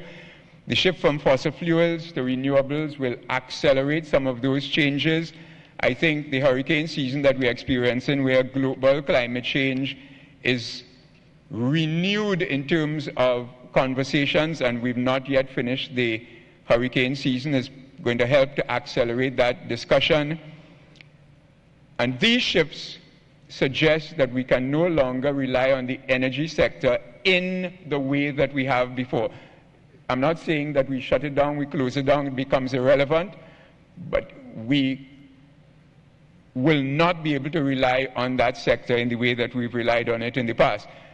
Now, the availability of financial resources and foreign exchange that has been provided to the economy has created a number of behaviors, and I want to connect a lot of these figures to behaviors. We live with the reality of the availability of foreign exchange is like air. You breathe it without being conscious of it, so lots of things that we have come to do has been a function of the expectations that we saw as being sustainable. And we've been able to postpone remedial action even where we have acknowledged it to be necessary. It's why one of the criticisms of the population, partly an incomplete criticism because it's placed often just on the government when, like I said, when we're talking about behaviors, we are part of the problem as well. We are often part of the problem, is to say that sessions like this are just talk shops because we're going to identify the problems and we're going to go away and we're going to do nothing about it. But the reality is, part of the reason why we have been able to have often not done what we needed to do is because we had the resources to permit us to do so. I think the reality of the current situation, if we accept, and accepting this is very important, whether you would accept some of the other things that I would say, that this is a structural change, and it would be safe to assume that we ought not to be depending on a resurgence in energy prices. I think that would be a safe assumption for planning purposes, even if those prices were to have to be, there has to be recovery in the prices. So some aspects of the prescription. Any policy that fails to recognize, this is my view, this is our view, any policy that fails to recognize that these structural and tectonic shifts are structural and tectonic will not serve us well. The sudden shock of reduced taxation for an exchange seen in essentially all of the presentations have gone before demanded a degree of management, though I guess we can all agree that that has been imperfect. But nevertheless, we could equally agree that attempts have been made to deal with some of the imbalances. We've seen the reduction in expenditure. And I want to hasten to add, certainly the Chamber and the business community doesn't expect that you can, with the kind of shock that we experienced, that it was possible or even practical or reasonable to balance the budget immediately. It would have completely crashed the economy. So adjustment was necessary. However, adjustment, while necessary, is not sufficient. So the urgent and pressing and long overdue demand to transform the economy and create a new engine, which itself needs to be discovered. I don't think, certainly we don't have the answers that if we do these 4 things, we will replace the role of the energy sector as an engine to the economy, but we know it has been an engine, and the graphs that we've seen before shows that it's the engine. It shows that non-energy growth is driven by that engine, and we have to find new engines, and those engines have to be discovered, and some of that discovery has to take place in sessions like these. And I want you to notice that I've used the word, we've talked about diversification, which we recognize as necessary, but I'm starting with transformation, of which, in our view, diversification is a consequence. So transformation and diversification. I've structured this in a way that, but I understood that I was going to be preceded by others, and I'm going to splice in some of what we've heard into what I would have prepared. The reality is I want to really focus a bit on behaviors, including the behaviors of the private sector, and recognize that a lot of the behaviors, the things that we've taken for granted, a lot of the things that leads to the figures. So the import statistics are statistics, but they're driven by the way we behave. They're driven by the things we choose to consume. They're driven by the structure of the economy. All of those things were a function of policy prescriptions that went before. And what we will be saying 10, 15, 20 years from now will be a function of prescriptions that we choose to put in place today or not. And so there are many cultural shifts. Speaking for the Chamber, one of the things we've done is to focus very heavily on providing support systems, working towards the creation of an ecosystem that is likely to lead to a more dynamic private sector. And some of that, we've established a Business Insight initiative. If you go to the Chamber's website at chamber.org.tt, there's a link for Business Insight. There is a program that is being built, is being developed, is being provided free to tertiary education institutions, for incubators. It's designed to help the private sector, and in particular, but not exclusively, the emergent elements of the private sector to change behaviors, to see the future in a quite different way, and we expect that those changed behaviors will start changing the statistics. But the reality is that these behaviors are a result of many not so obvious incentives that the economy, the structure of the economy and policies have built into them. So part of the approach is to honestly identify what I describe as the corrosive effects of some of our learned behaviors. We have to identify them. We have to have some serious initiatives to change them. Support for and promotion for an innovation ecosystem. We have to have policies that deals very deliberately and aggressively with those things. I know, again, speaking for the Chamber, we have worked and cooperated with many partners, but including among them the Economic Advisory Development Board, where we've been working on transformation strategies, on diversification strategies, on innovation ecosystem strategies, and we feel that this work is important, but it is overdue. Support for the promotion of funding of agencies, but I'll run past that. Matching funds for venture funding, and I just want to very quickly touch on the presentation on the Heritage and Stabilization Fund that went before. The reality is that the Heritage and Stabilization Fund is largely invested as worthwhile as the returns have been, but one aspect of the fund that has been invested in providing liquidity to a capital market that is not ours. And that capital market provides for the growth and development of innovative startups, essentially provides for a dynamic economy in an area that is an important constraining factor in the development of startups and enterprises in Trinidad and Tobago, and we need to find ways to support that in very much using some of the funds that we currently use to support the development of foreign capital markets. So when we talk about transformation, transformation means, to me, to us, that there are things that we need to do that, if done successfully, will give rise to diversification. Put another way, the Prime Minister identified a number of sectors for which priority will be given. The reality is the development of those sectors are dependent on changed behaviors in other areas of the economy. So let's just talk about efficiency and competitiveness and some of the factors. Our members experience high degrees of absenteeism and other forms of low productivity. To the extent that these behaviors need to be, some current behaviors need to be unlearned and changed, those behaviors left unchanged will negatively impact every and any sector that we identify for diversification.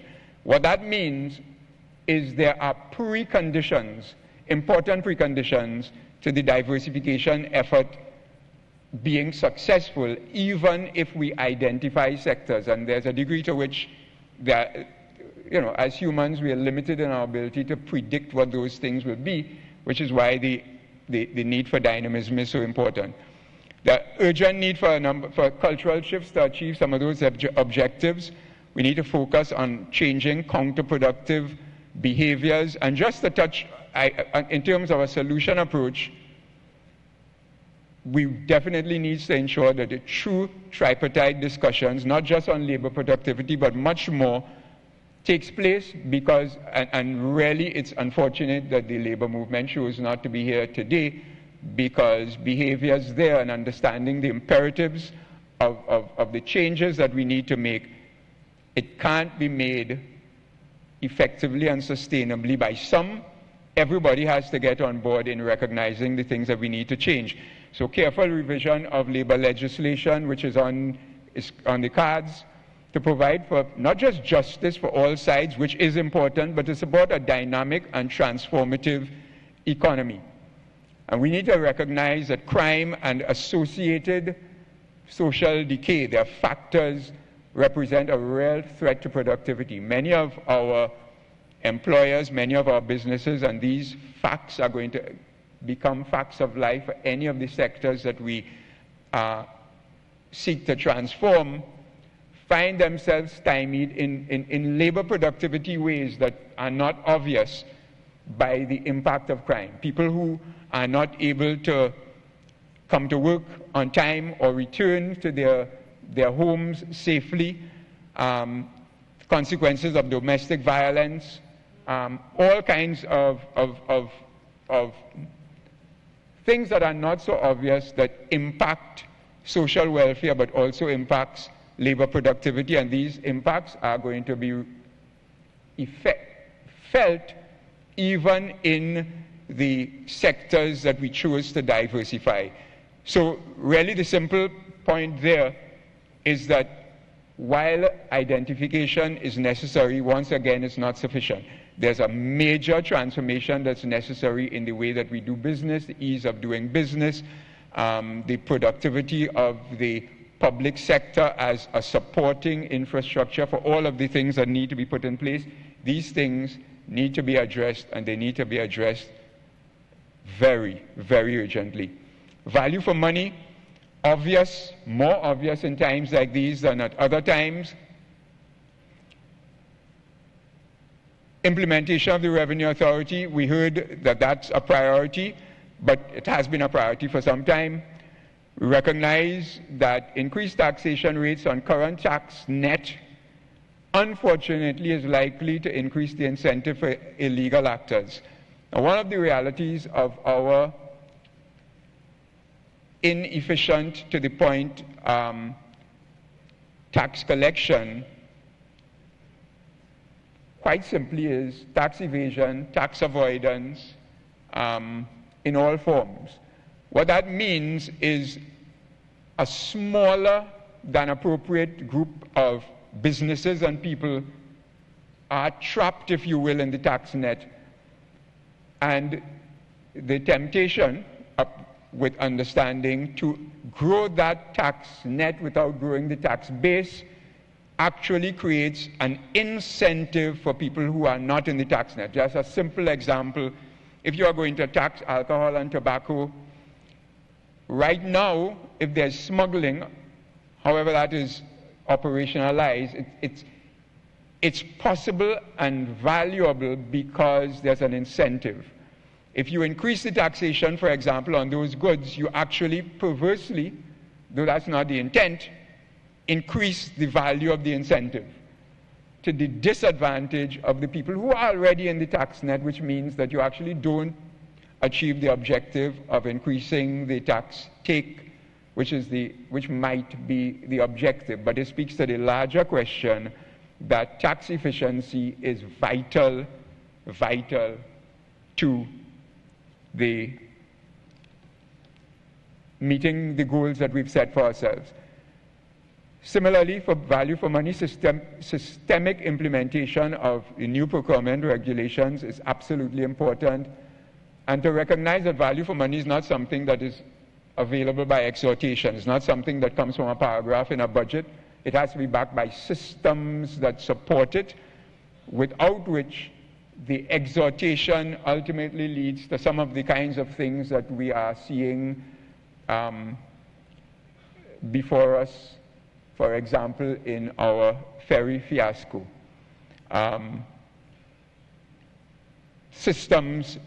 Sustainable long-term systems have to be put in place if we are to achieve value for money. I want to end by touching on the exchange rate for a moment. If I understood the Prime Minister, and he's here and I am opened up being contradicted, my understanding of what the Prime Minister said, which kind of is in line with something that the Minister of Finance has said, I think I heard that the management of the exchange rate, if we do not bring our consumption of foreign exchange in line with the supply, then something may have to be done more urgently with the exchange rate. I would like to submit it's the other way around. That the exchange rate is a key driver of import and export behaviors. So if you looked at one of the more recent charts that we saw,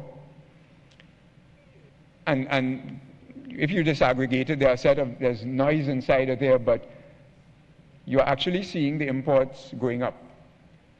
Now, some of that will be oil imports, and it affects the figures, but I think you will also find that there is speculative demand. If people believe that the exchange rate, and I think the market tells us that people believe that the exchange rate is overvalued, and there's an expectation that at some point there's going to be a correction, it means you have created an incentive to pre-buy. You have actually created an incentive to increase consumption rather than the other way around. And so we feel that it is time that we, again, I think the Prime Minister recognized that when he said we are not returning to exchange controls, and he said that when the exchange control regime was removed, it was done so that we could manage the exchange rate in sync with the circumstances of the time. I think it is fair to say that the shocks that have been clearly presented to us today suggest that it is extremely difficult to see how in the face of those shocks, even if we assumed that the exchange rate was properly valued prior to the shocks, it's extremely difficult to see how after those shocks, an exchange rate that has only depreciated marginally could still be in sync with that policy prescription.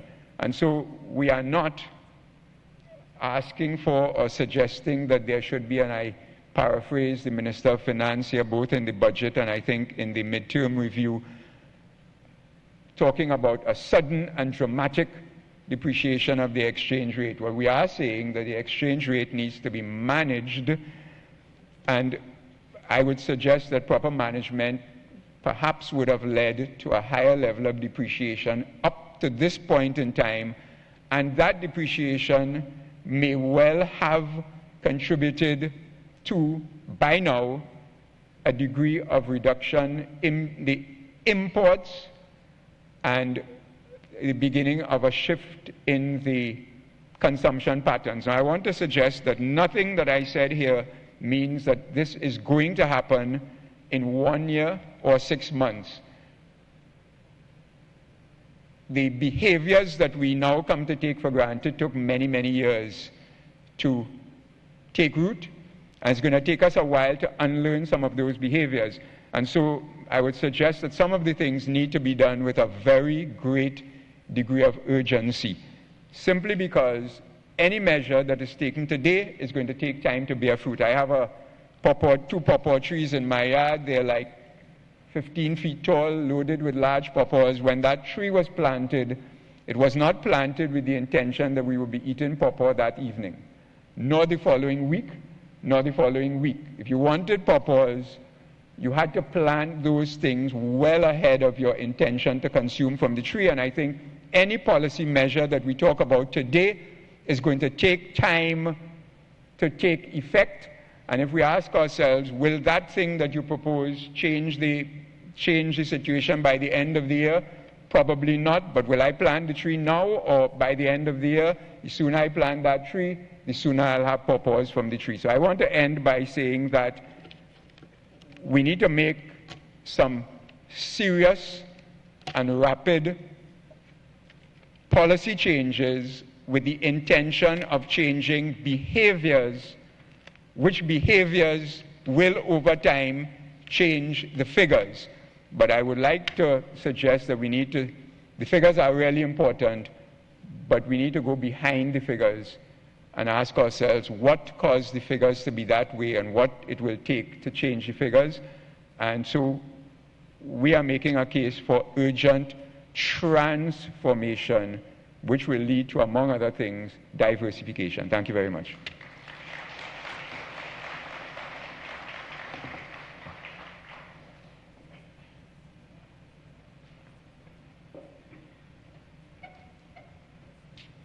Thank you very much, Mr. Hines. And before we move to our next sector and the first representative from academia, that last talk focused on change of behavior, and I thought I'd use the opportunity to talk about tax evasion and tax avoidance. The truth is, tax evasion and tax avoidance and that massive leakage that we understand is taking place with respect to the collection of tax is not necessarily or predominantly a government issue. It is a payment of tax by those who are outside of the government sector. So in changing and in transforming, those are the types of things we expect and we need citizens to do. Not avoid the tax and evade the tax, but to do what is right and to pay your tax. Another idea I'd like to throw out at private sector, and hopefully academia and private sector will pick it up, is there's a lot of liquidity out there, we're told, and there remains a lot of liquidity, and investments are not easy to come by. The concept of venture capital has never taken proper footing in Trinidad and Tobago, and that marrying of those small startups and those small entrepreneurs that are looking for that lucky break, that's where we would like to see private sector step up to the plate immediately and start picking up the mantle of responsibility and finding a way to marry your liquidity with what is needed by those who are trying to start up. Having said that, I invite now Dr. Valmiki Arjun, a young finance lecturer at the University of the West Indies.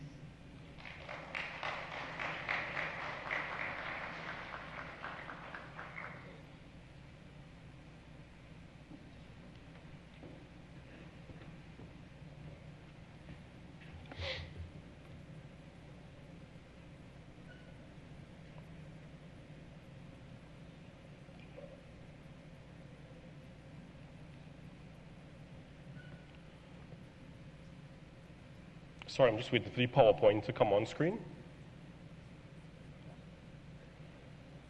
No, that's the wrong one. That's Dr. Hussein's one.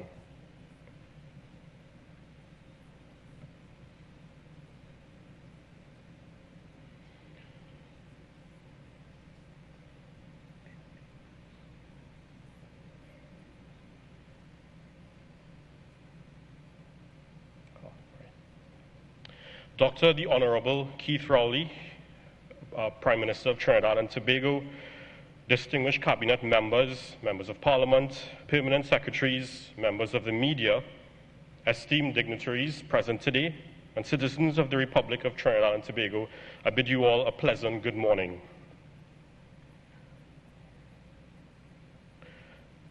Ladies and gentlemen, let's go back to the mid-2000s. Which was a period, of course, when the state enjoyed a surge in energy revenues. But as we could see in this graph, energy revenues increased from about 7.6 billion in fiscal 2004 to a high of about 28.1 billion in fiscal 2014. So over that decade, we would have earned over $246 billion in energy revenues. But here now is the fiscal puzzle. Where has all this money gone? Much of these funds, unfortunately, were mismanaged. They were allocated to avenues which added very little to building productive capacity to the economy. In fact, over this period, we spent $229.5 billion in transfers and subsidies alone. Now, understand this figure. That is equivalent to 93% of our energy revenues over that decade. We lost a golden opportunity to diversify the economy. Much of these revenues could have instead been funneled into the non-energy sectors to make them more self-sufficient. We could have used more of these funds, for example, to boost manufacturing activities by investing in more R&D so that some of the parts, the machinery, the technology that are imported to facilitate manufacturing activities could instead be locally developed. More could have been allotted to agriculture and agro-processing to reduce our high food import intensity.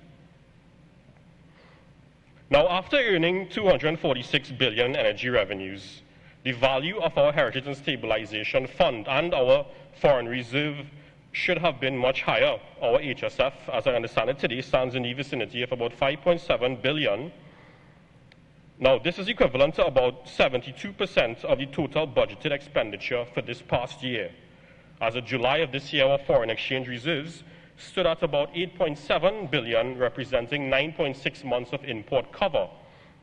Now, between last year and this year, 1.5 billion of these reserves, over 1.5 billion of these reserves would have been acquired by taking on additional external debt and also tapping into our Heritage and Stabilization Fund, both of which are not very sustainable. Now, as it stands, our past financial mismanagement, together with the drop in revenue earnings, in energy earnings, and a series of policy missteps over several years would have created a somewhat challenging economic times that we're in today. But the globe now is becoming more increasingly competitive, and we're unfortunately being left behind. It's high time that we make serious efforts to diversify away from the hydrocarbon sector, to establish ourselves as a hub for commercial and industrial activity, not just in the Caribbean region, but in the Western Hemisphere. But before we could do this, we have to establish certain conditions, which is what Mr. Hines was alluding to earlier. Firstly, we need to examine a more optimal mix of financing our expenditure in the economy. The downturn in revenue earnings has prompted an increase in the tax base and a rising debt burden in an attempt to earn revenues. Now, taxes are the main source of government revenue globally. But taxes have also, increased taxes have come at a time when business sales have fallen owing to the rising economic downturn, the economic contraction, and they've also contributed to a rising cost of doing business. Now, the overall cost of doing business today has been harmful for many, especially the small and medium enterprises. It's caused some of them to downsize the scale of their operations. Many are not sustaining sufficient profits in order to reinvest and to expend on innovation. Our debt burden has crossed 90 billion and represents a 32% increase in our debt since June 2014 and has now brought the debt to GDP ratio to over 62%. What we're effectively doing, ladies and gentlemen, is borrowing against future growth, but we could very well find ourselves, if we're not careful, of having to tap into our national savings in the future and raise taxes even further to be able to pay off this debt, which naturally could distort or crowd out investments in future national development. What would be more ideal is if we placed less emphasis on debt and more on raising finances through other diverse means. For example, by increased divestments of state enterprises through initial public offerings and some privatization as well, public-private partnerships, consortium financing, and also increased foreign direct investment. For example, in the next 2 years, we can aggressively embark on 5 IPOs, which could assist us in raising about $6 to $7 billion for the economy, which in turn is going to help us to close the fiscal gap. We also need to provide more autonomy, ladies and gentlemen, to the private sector through the privatization of some state entities. Many of them, as we know, are riddled with heavy cost overruns and are overstaffed, and have also been unprofitable for a number of years. In fact, according to the State Enterprise Investment Program document, in 2015, state enterprises would have earned after-tax profits of approximately $1.3 billion. The largest contributor to this would have been NGC. But in the hands of the private sector, however, these companies could be more efficiently run with better corporate governance and better cost management structures. This would also have the benefit of enabling the government to lower their contingent liabilities burden. Now, the recent Global Competitiveness report for Trinidad and Tobago identified that our 5 most problematic areas for doing business locally are the work ethic of the labor force, inefficient bureaucracy in the state sector, corruption, crime, and, of course, foreign exchange regulation. Now, productivity has waned by over 7% between 2015 and 2016. In this avenue, the unions can play a key role in addressing productivity issues.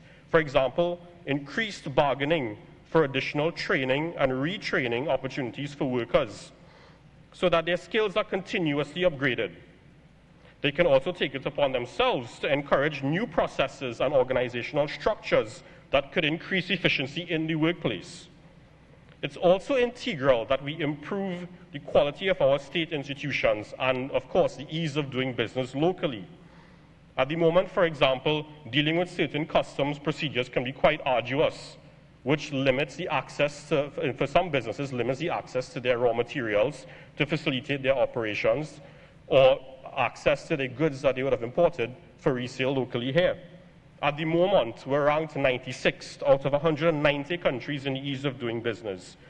Our counterpart here in the Caribbean, Jamaica, is ranked 67th.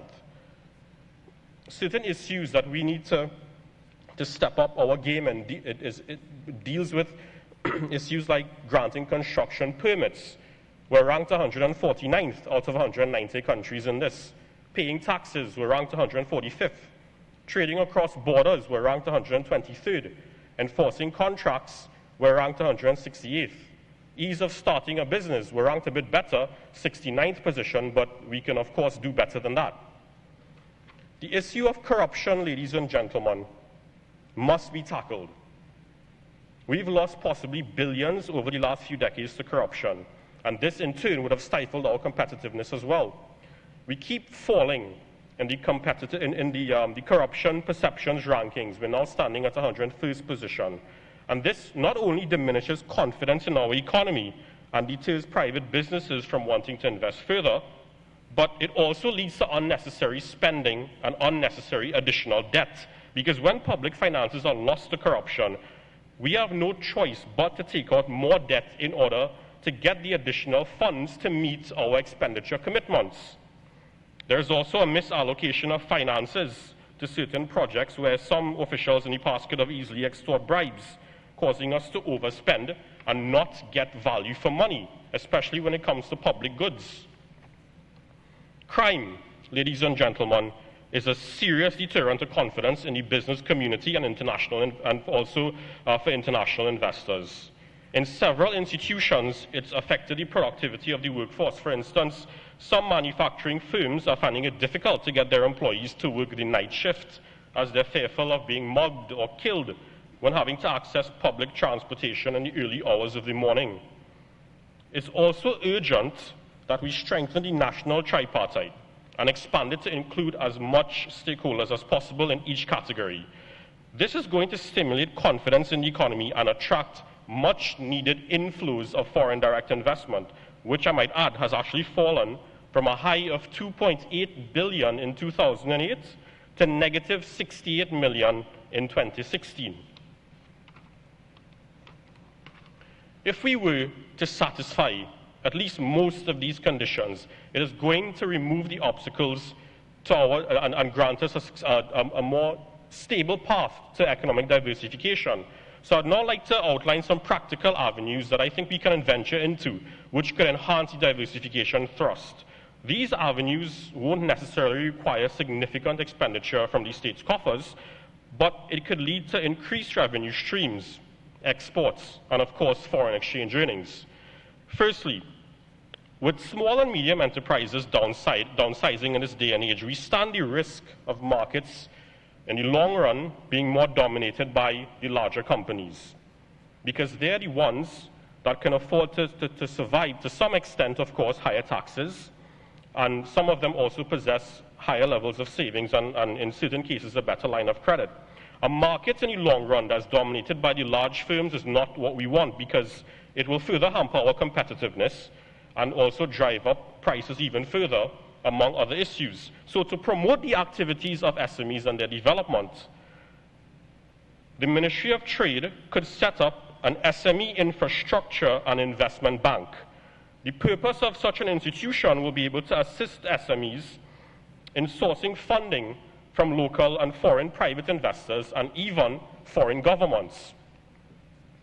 The institution can also partner with the Caribbean Industrial Research Institute, or CARIRI, to provide skills training to entrepreneurs on the technical aspects of business, like marketing strategies for export markets, product development, human resources and employee productivity issues, corporate governance issues, etc.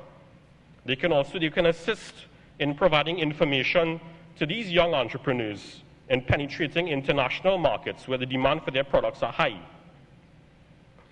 Some fiscal incentives could also be offered to facilitate their survival and growth.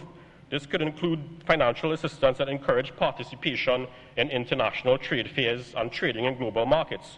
Over time, the state can assist startups by offering programs that are similar to the Singapore model when dealing with SMEs, like the Productivity and Innovation Credit and Tax Savings Program, to encourage entrepreneurs to invest in product research and develop patents within the realm of ICTs and manufacturing. Now, secondly, agro-processing and the agricultural sectors, they have great scope to become net exporters and earners of foreign exchange.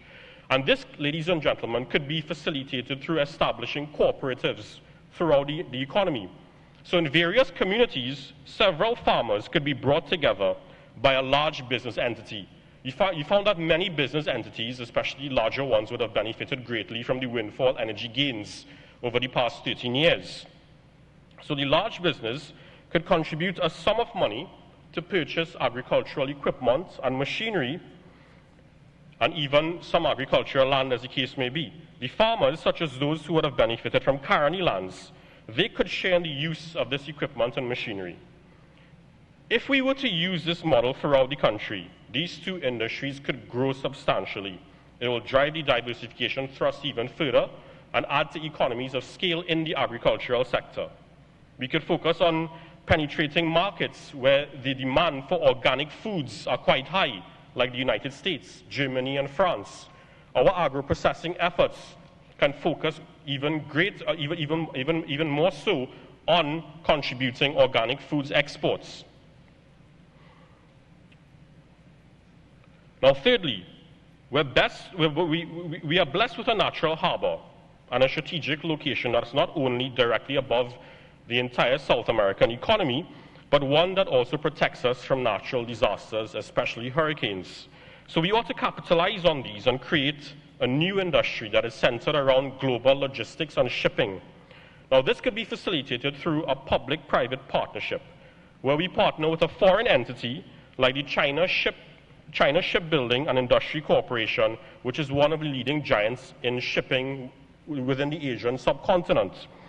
Now, through the public-private partnership model, we can prepare the infrastructure to facilitate an increased volume of transshipment and also improve the technological systems to boost the efficiency of customs and lower their administrative costs. Partnering with a global shipping giant will also ensure a transfer of knowledge, a transfer of skill and technology into the shipping industry, together with financing, which of course will save the state some money. There will also be downstream benefits. Some companies will spring up, which would be involved in maintaining equipment, bunkering services, legal and information technology services, just to name a few. Other oil-based economies have successfully ventured into this industry, like Bahrain, like Kuwait and Saudi Arabia. Even here in the Caribbean region, our very own counterpart, Jamaica, they're also making significant headway in the maritime and shipping industry. Another low-hanging fruit that we need to leverage off is the financial services industry. Our stock market, it has great potential to be a driver of activity in the financial sector. We need to aggressively engage in a drive that would encourage both local and foreign companies, more local and new foreign companies to be listed in our stock exchange, and for foreign investors to trade on our stock exchange as well.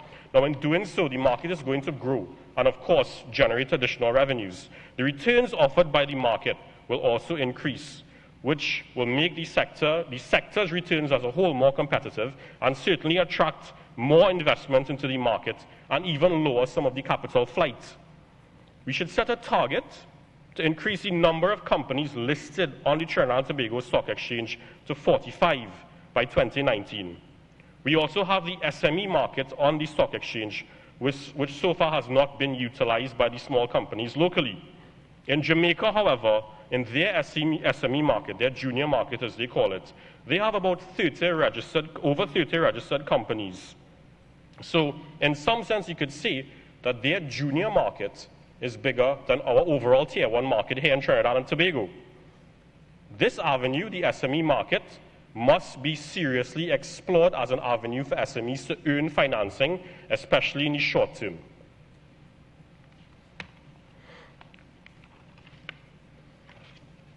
Ladies and gentlemen, it's also imperative not just to devise ways to gradually curb expenditure, but also to revise our expenditure pattern. More needs to be allocated or allotted to capital expenditure, as this involves projects that would be able to further enhance our infrastructure, increase access to potable drinking water, upgrade our ICT facilities, our educational health facilities, our public security facilities as well, agro and fish processing facilities, and the list goes on and on. This avenue promotes revenue generation. This avenue is the avenue that really creates sustainable jobs and can take us further towards the diversification thrust. Recurrent expenditure on avenues like CPEP and URP, they need to be stymied and also reallocated to capital expenditure. The same workforce under these unproductive programs could be merged into the PSIP and programs within the PSIP, like the Youth Agriculture Apprenticeship Program, like the Cocoa Rehabilitation Program, or even new tourism-based programs. Instead of CPEP, we could introduce a Farm PEP initiative. That could be used to replace CPEP to promote further agricultural development locally. And finally, last but not least, over time, we can introduce a dollar-for-dollar medical facility. Now, in Trinidad and Tobago, one of the key issues we have in the health sector is a lack of specialists. And in addition to that, specialist units that handle, of course, certain types of illnesses and diseases. In fact, sometimes, for example, when individuals from all the way in Rio Claro go to the San Fernando Hospital, they have to wait, even though they're getting there at 4 o'clock in the morning for an 8 o'clock appointment, they're waiting hours upon hours thereafter to see a specialist doctor. We could change all of this through a dollar-for-dollar medical facility, where the state, in collaboration with foreign entities or foreign medical universities, could establish several specialized hospitals locally, including throughout the country. It could be run by both local and foreign practitioners. For each private patient, the model could look like this. For each private patient who pays for a procedure, the state could match the cost by paying the same for another patient's procedure. So if you're going through a surgery for glaucoma and you're paying about $7,000 for it, I'm not sure what the cost of that is now, but another individual who cannot afford the same procedure, cannot afford to pay for that same procedure, there's where the state could step in and pay for it to match the cost of a private patient. Now, in closing, ladies and gentlemen, I'd just like to congratulate the Honourable Prime Minister and the Government of Trinidad and Tobago for hosting this event. This initiative will not only boost some much needed economic confidence in the economy, but it will also is a start to creating further synergies among all the groups that are represented here today, which of course is very integral if we are to return to economic prosperity. There is no one-size-fits-all strategy for economic prosperity, ladies and gentlemen, but one of the many strategies that we need to use is a collaborative effort. I thank you for your time.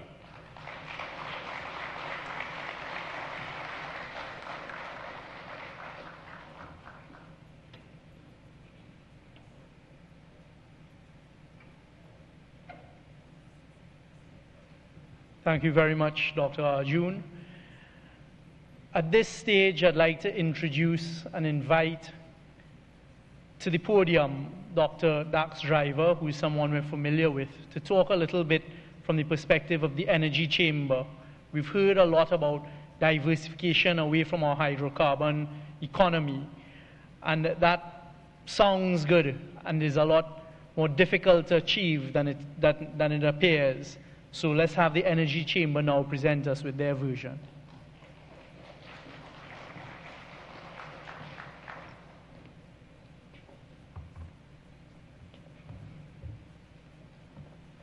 Honourable Prime Minister, Honourable Ministers, Members of Parliament, ladies and gentlemen, good morning.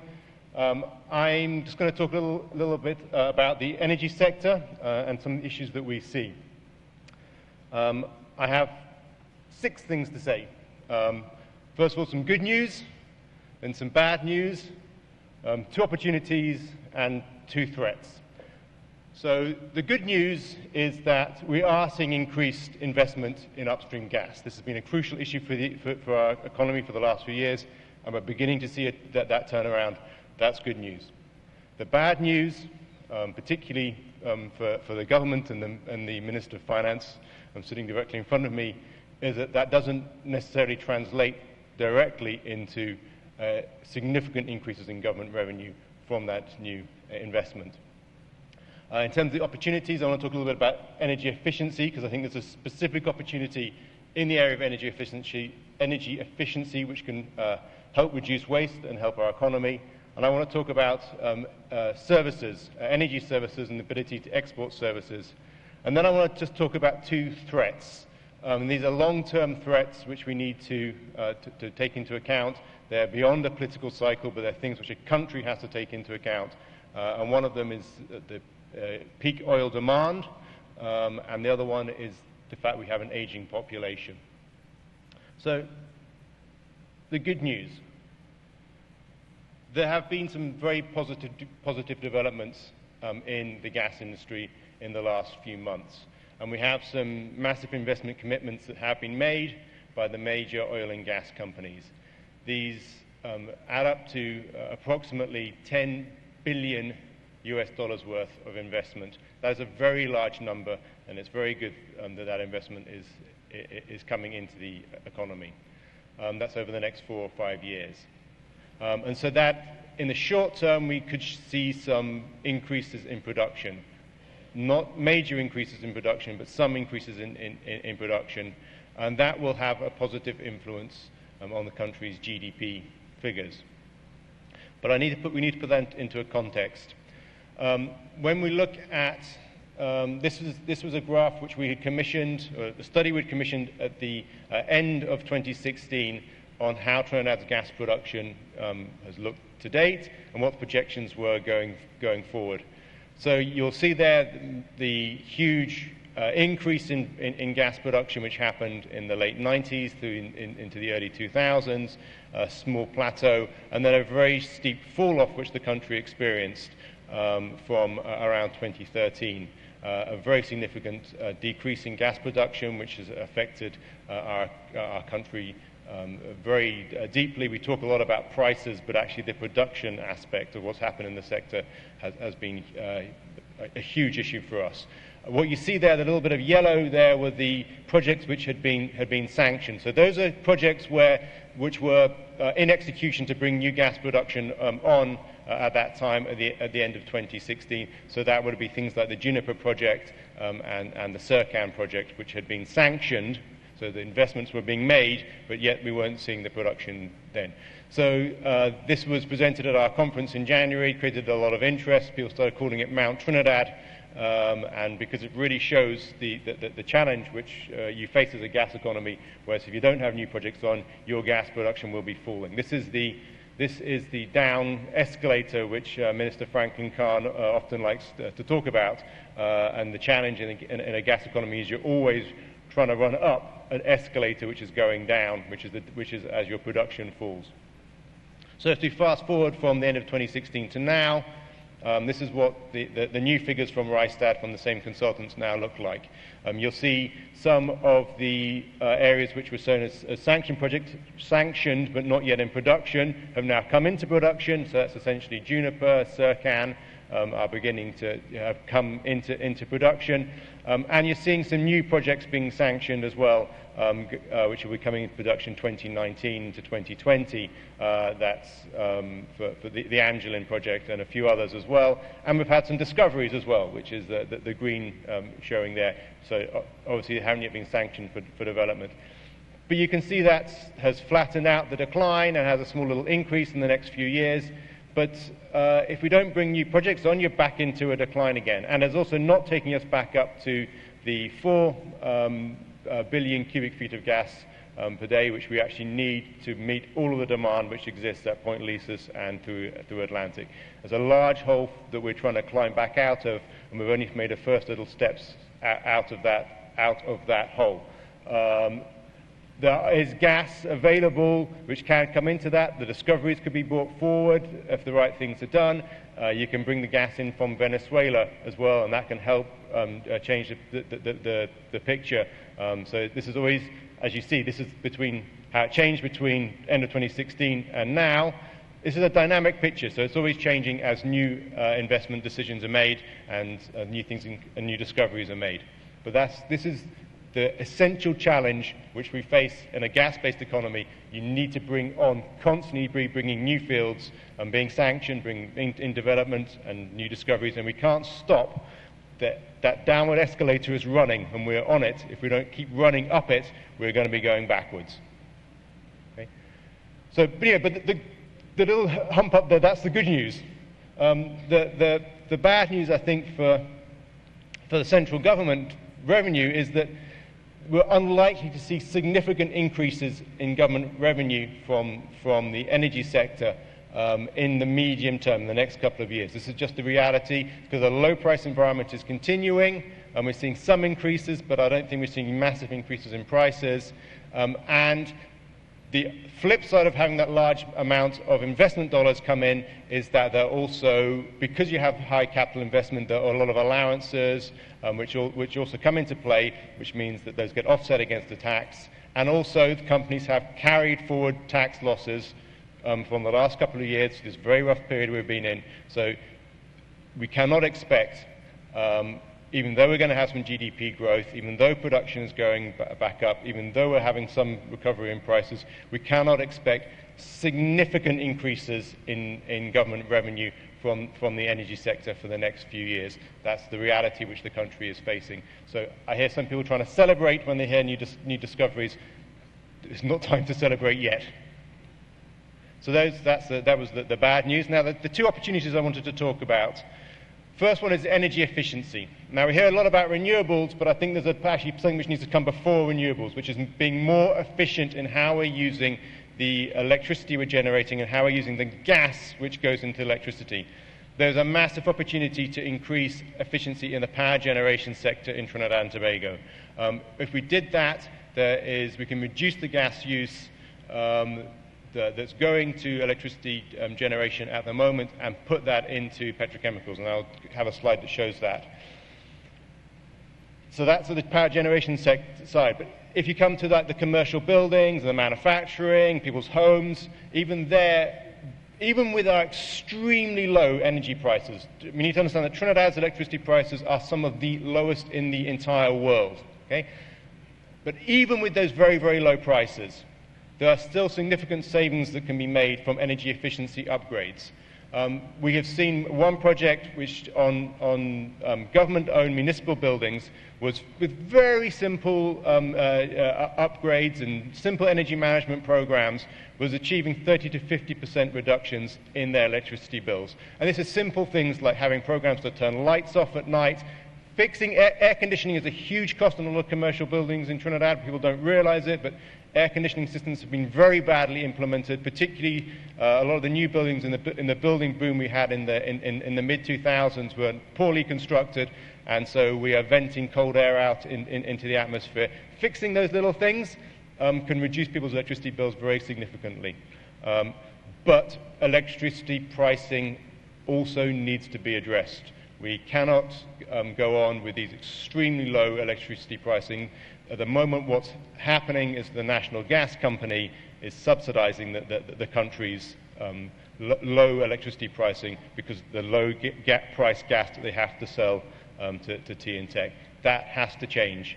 We need to just bite the bullet there and look at the reality of our electricity pricing, as we have done with transport fuels. Just to show you how the significance of energy efficiency upgrading, what it means for the national gas company and hence for all of us, because as we saw some figures before, NGC is an extremely important contributor to the national revenue, not just to the taxes it pays, but also to the dividends that it pays. At the moment, NGC has about 17% of its sales going into the power generation sector and 77% into the petrochemicals and about 6% into the light manufacturing sector. If we could reduce that by about a third, which you could easily do with energy efficiency upgrades, that additional gas, which at the moment is very, very cheap gas, which NGC is not even being paid for, but they're having to supply to T&Tech to go to the power generation sector.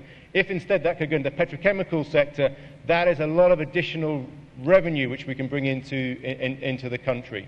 That means that you have more gas going to the petrochemical sector. That means Forex, because the petrochemical sector is exporting ammonia and methanol, and it means more profits for them, more taxes for the government, more profits for NGC, more taxes from NGC. So energy efficiency is the first part of that, and then as time goes on, as electricity demand goes up, we also need to start substituting in renewable energy as well.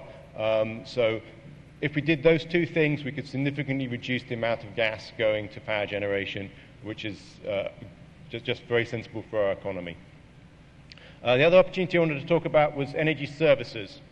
So we're spending, there's going to be about $10 billion US worth of capital investment in Trinidad and Tobago's upstream energy sector in the next 4 or 5 years.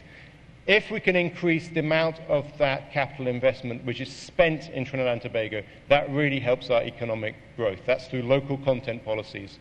We have to fix things around, for example, the platform fabrication industry. Seeing platforms now being fabricated in Mexico rather than being fabricated in Trinidad and Tobago is not good for our economy. So if we want the value added out of that investment, we need to have local content increased.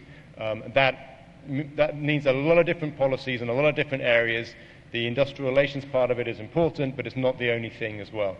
But it's not just activity in Trinidad and Tobago. There's a huge amount of activity across this entire region at the moment. This is a hot region in the world in the oil and gas sector. There's been a major oil find in Guyana. A lot of that activity is being serviced out of Trinidad. That is going to continue. There's exploration activity going on in Suriname. There's exploration activity going on off the northeast coast of Brazil. There's exploration in Grenada, exploration activity in Barbados, in Jamaica.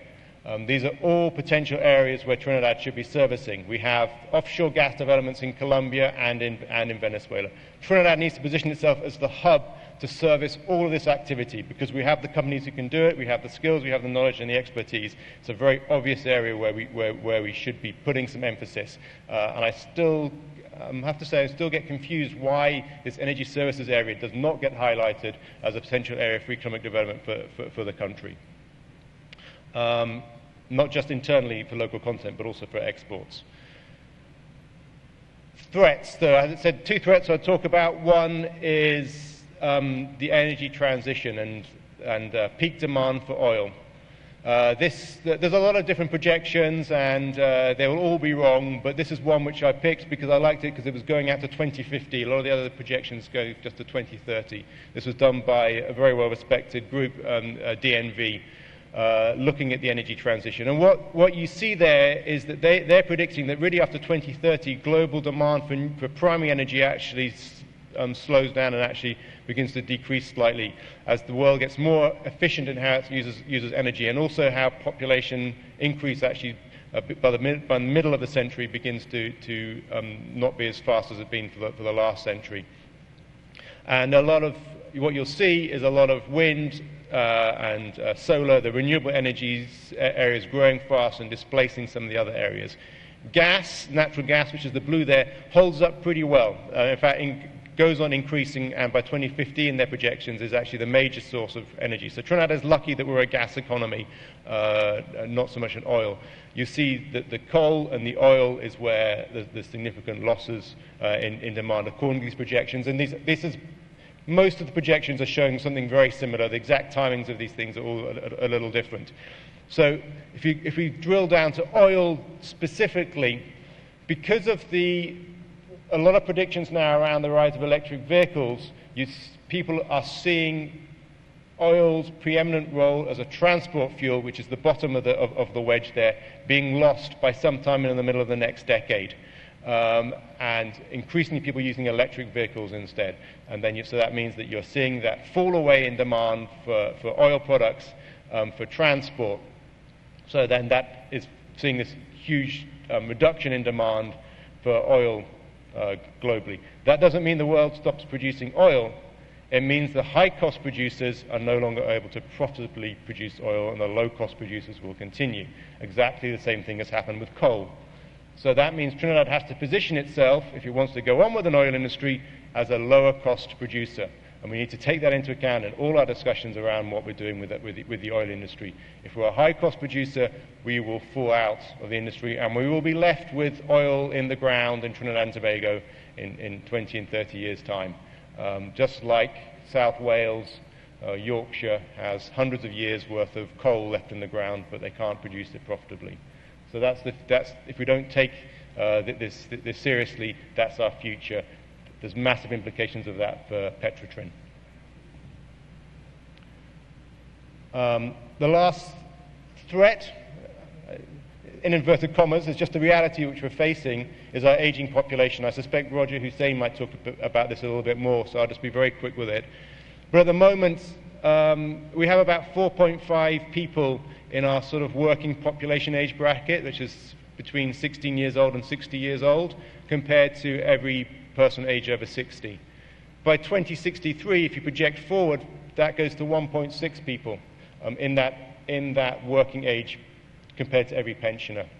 That means a huge burden on the working population for Social Security, and we're seeing these problems already featuring for National Insurance Board and for pension plans generally.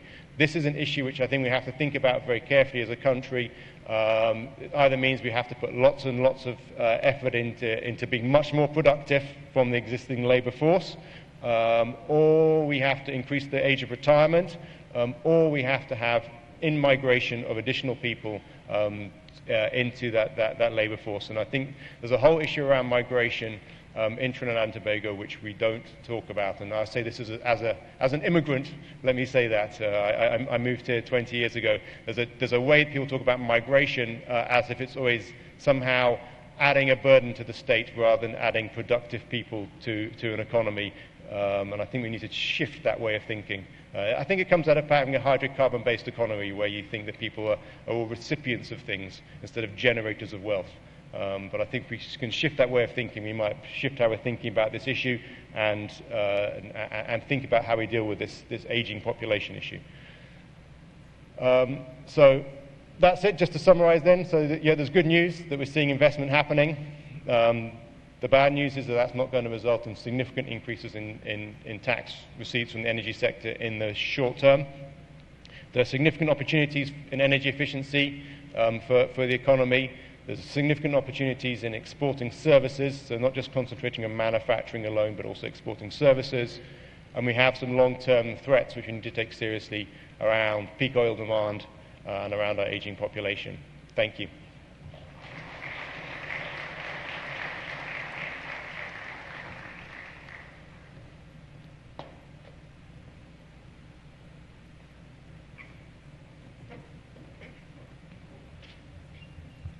Thank you very much, Dr. Driver, for that perspective. We've just had two very interesting perspectives, one from Dr. Arjun and academia, and then one from the Energy Chamber.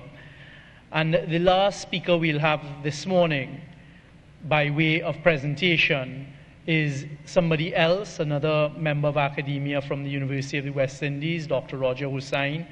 After that, what I'd like to just say is that the Hyatt staff will come around table by table to lead you to the lunch, and after lunch what we will do is we'll come back now for the forum discussion that will be chaired by the Honourable Prime Minister. The Minister of Finance will join us with that as well, and some other speakers. And that's really where you've taken on board all that you've heard this morning. You've come here with your own ideas, and we can begin the process now of sharing, brainstorming, and really discussing the solutions having been presented with the facts and data. So without much further ado, I'd ask Dr. Hussain to come to the podium. Thank you.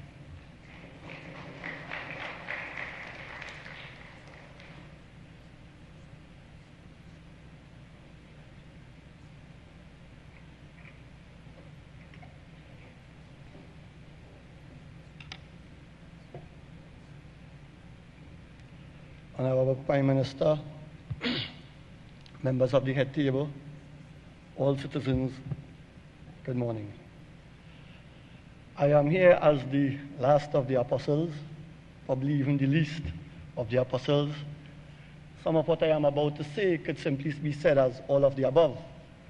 But even so, I would try to add some more points to what was said earlier. I would start off by several quotes. One of the things, having heard the Prime Minister speak, that comes to mind immediately is one that was said by a French philosopher in 1564.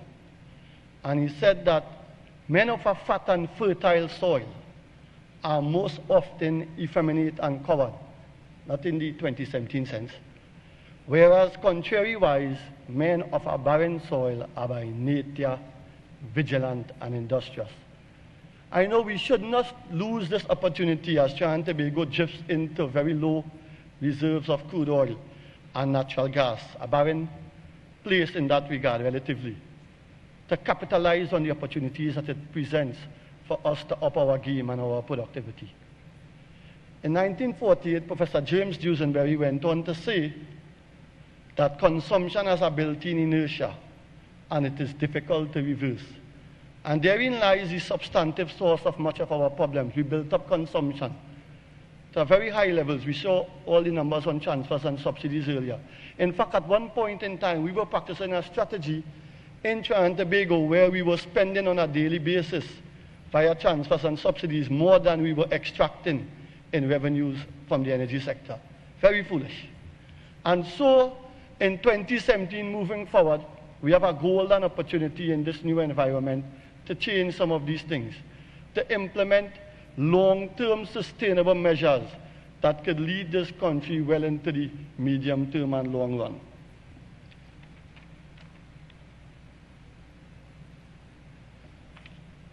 One of the things we would need to consider in moving forward is some creative destruction. Joseph's competitor said that situations emerge in the process of creative destruction in which many firms may have to perish that nevertheless would be able to live on vigorously and usefully if they could weather a particular storm. Milton Friedman, Nobel laureate in economics, said, government has three primary functions. It should provide for military defense of the nation, it should enforce contracts between individuals, it should protect citizens from crimes against themselves or their property.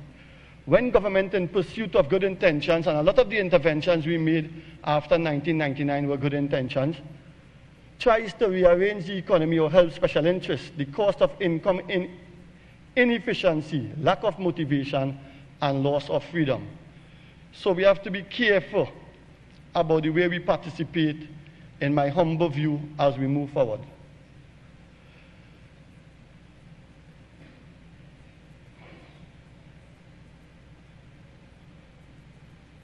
Now, it is really, to me, disappointing. I had looked forward for detailed engagement with JTOM here today, and I hope most of you all had the same view. I think about 70% of the reform process going forward must involve labor. As we saw some of the earlier presenters say, the Ease of Doing Business Index 2017 ranked poor worker ethic in Trinidad and Tobago as the #1 obstacle to business, as one of the big deterrents. And what happened in the process from 1999 to 2016 or 2015 is the same exact thing that happened from 1973 to 1982, and it could be explained in the form of three sectors of the economy: one booming tradable, one non-booming tradable, and the third non-tradable, or in simple English, the petroleum sector, the manufacturing sector, and the services sector.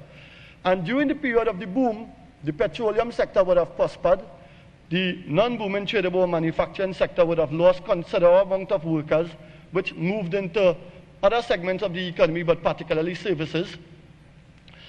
And during this period of the bust, the booming tradable sector is now shedding some workers. We see that in some cases.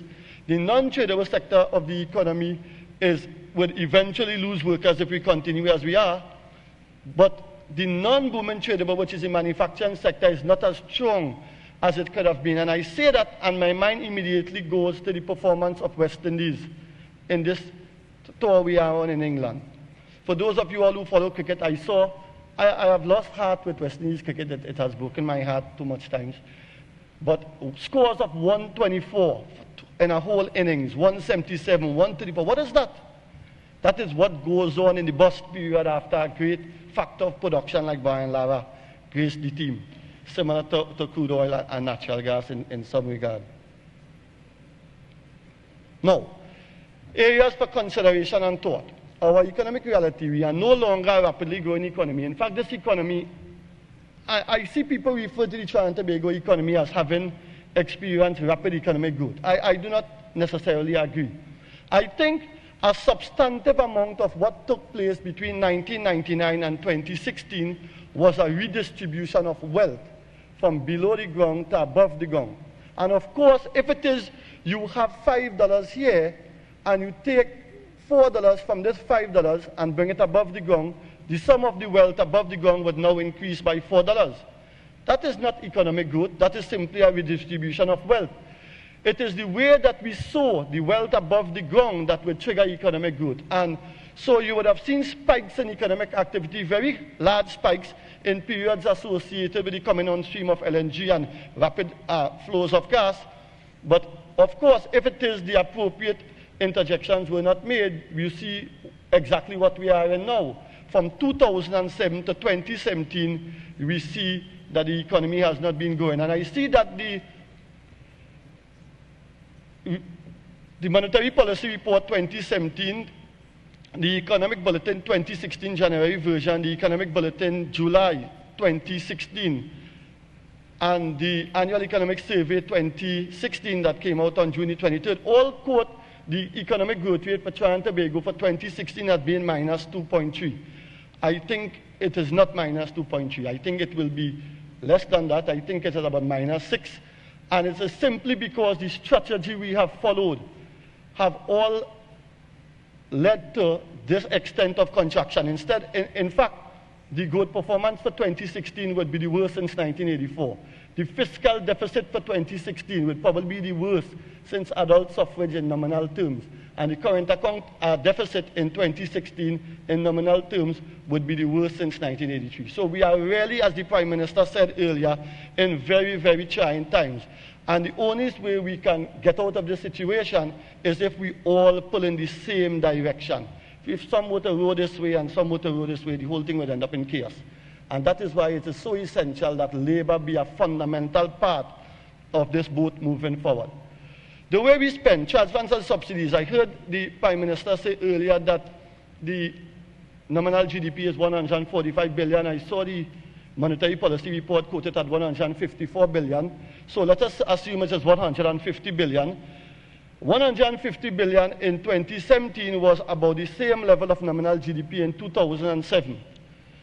Today, our transfers and subsidies are around 27 billion, 27.8 billion. In 2007, it was around 19 billion. An immediate place to therefore start, if you have the same level of GDP, is to bring transfers and subsidies back to the same level it was in 2007, at the same level of GDP. So we need to look at what was the increase in transfers and subsidies between 2007 and 2017 and assess if there are any areas within that increase by about 10 billion that we can reasonably cut without affecting people's standard of living in any significant way. Then our revenue flows and its composition. I saw that we cut VAT in the recent past, and I am not saying that we need to increase VAT. What I am saying is that with government expenditure at around 53 billion or 52 billion, and with non-energy sector revenues at around 32 billion, we need to find ways to increase revenues. When revenues were abundantly flowing in the energy sector, as we mentioned earlier, we collected almost 300 billion in energy sector revenues in the past. One of the things is we introduced a multiplicity of handouts and giveaways, and everybody benefited. Nobody protested the fuel subsidy, nobody protested CPEP, nobody protested GATE. And so in this time of reform, I think that if it is one consideration that were to be put on the table were an increase in the value-added tax from 12.5%, and I say if, I know the media is here and I am saying if it were to increase from 12.5% to 15% with, of course, appropriate exemptions, then the probability is that we would increase the amount of tax revenues we collected there. I said this once 2 years ago, and it was not taken seriously. I am suggesting it again as a possible option. And again, if it is, we are in a situation of tight revenues, one area that we may need to consider is possibly to look at income tax revenues, because we simply have no other options. The revenue from the energy sector has basically dried up, as we saw earlier, and we therefore need to take hard, tough, appropriate measures. It is something that the policymakers would have to look closely at. I am not saying to increase it to 30%. I am saying that we need to look at it as an immediate possible source of increasing tax revenues should the state think that it is necessary. Our propensity to import has increased from about 37% in 2007 to 53% as we speak. We cannot afford that. Per capita GDP escalated, and alongside the increase in per capita GDP has been an increase in the average propensity to import. We need, again, to bring the average propensity to import, which stands at around 53%, back down to around 37%, or let us even say 40%. I saw some of the earlier commentators hedge around the concept of devaluation. The truth is, can we afford to continue importing at the level that we are importing at? We made a token gesture with the currency in that we fluctuated it from 6.27 TT dollars to around 6.77. And of course, it had the results that if you only marginally fluctuate the exchange rate, then the amount you import can actually increase, which we saw in the Trinidad and Tobago case. In 2014, imports into Trinidad and Tobago was about 8.4, in 2015 it was about 8.5 billion, and in 2016 it was 9.4 billion. So of course it would increase, because the small change in the exchange rate was insufficient to initiate any kind of change in the average propensity to import.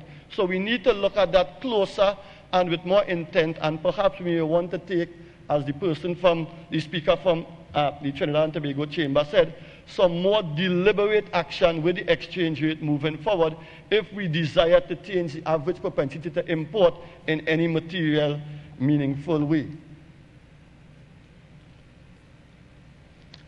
Now, I was invited as academia. I also practice hydroponics on a very, very small scale. I like gardening. And I am very hesitant to invest. I feel very uncomfortable in an environment where the projected growth rate for the year is about 500, where we have killed 1% of the labor force since 2005. And if the average age of the average person murdered is 29 years, that means we are losing about 31 years per person on an average. And I speak as an economist. The sociologists will talk about all the other sociological implications, and the lawyers about all the legal matters associated with that. But what can we do to bring the murder rate down to 200 per annum? Can we do that? Can we as a nation achieve that? And if we can, do we need external help? What do we need to do? Let us do it. We need to bring the murder rate down to a manageable level.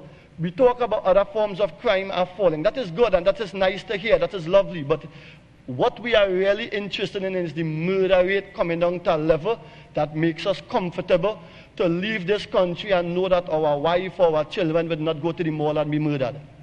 And we need to find strategies like that. And it is the benchmark that government should be assessed against, the murder rate in Trinidad and Tobago, in one form or fashion. The country needs to double its export revenues, and one of the things we could do is look at the top 50 non-energy top 50 exporters in the non-energy sector. And one of the things we could do is simply call them together like this and have a consultation and ask them, what can we do to facilitate a doubling of your capacity within the next 2 years so as to increase non-energy export sector revenues in an environment in which petroleum revenues is likely to remain dormant. As Dr. Jiva's slide showed, the medium-term period, with all the good intentions and all the interventions we are making, we are still going downward in terms of gas production. The pace may have slowed. I saw a slight increase maybe for 1 or 2 or 3 years, but thereafter it is downhill. And therefore we need to focus on non-energy export revenues in a significant way. I would have taken a very simple approach to it. I would have called the 50 top non-energy exporters together in a room like this and asked them, what can we do to double non-energy exports within a 3-year period? And try to work with Export TT and Invest TT and the relevant groups like that and increase it over the medium-term period. GATE. The changes announced for GATE were in the right direction. The state has to be commended for that. But one of the things that was not factored into the change with GATE is the change in population demographics. So if it is I have a market with 20 people, and over time this market has fallen to 14 people, if I were to increase the price level to this 14 people, I would now instead probably get 11 people. Let us say I was selling tomatoes.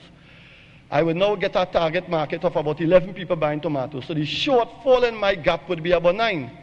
So in an environment of changing population demographics with the relevant age cohort in the age group age 15 to 29 falling, one of the things I would try to do is to maintain price and find other means to make it work. So I would keep the price level at the university free.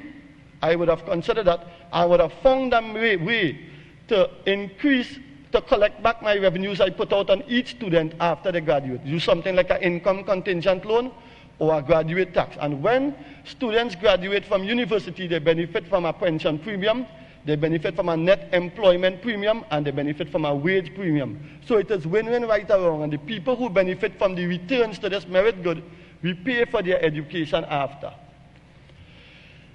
The labor force participation rate is something that has gone significantly unnoticed. It is the lowest it has been since 2001 first quarter. It is now down to 59.8%.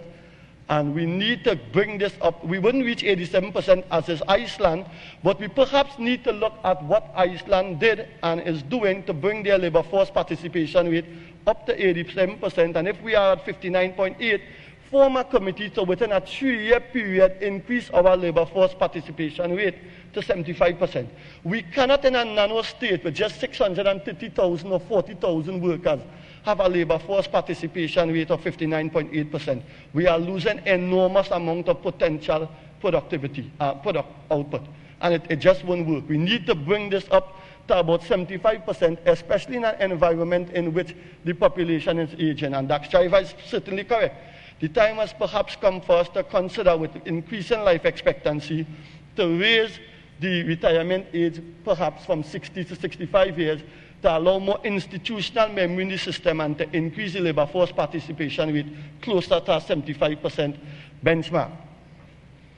CPEP is something that will always come up when reform is raised, and whilst I do not think that we should cut labor, I do not think we should send people home, I think we should find a formula to reduce the level of underemployment in the economy. In a few days' time, we would probably hear that the unemployment rate in this country is about 3.4. If one looks at the third quarter 2016 labor force bulletin report, you would see 3.2%, which is correct in the context of the fall in labor force participation rate and the decline in labor force. So it is correct in terms of the statistics. But really, we need to look at CPEP close and see that the underemployment rate in Trinidad and Tobago, although the unemployment rate is 3.4%, the underemployment rate is 11%. And the key target variable in an economy such as ours is not the unemployment rate. It must be the underemployment rate. And we therefore need to find a mechanism to bring the underemployment rate in line with the unemployment rate and cut it by about 8%.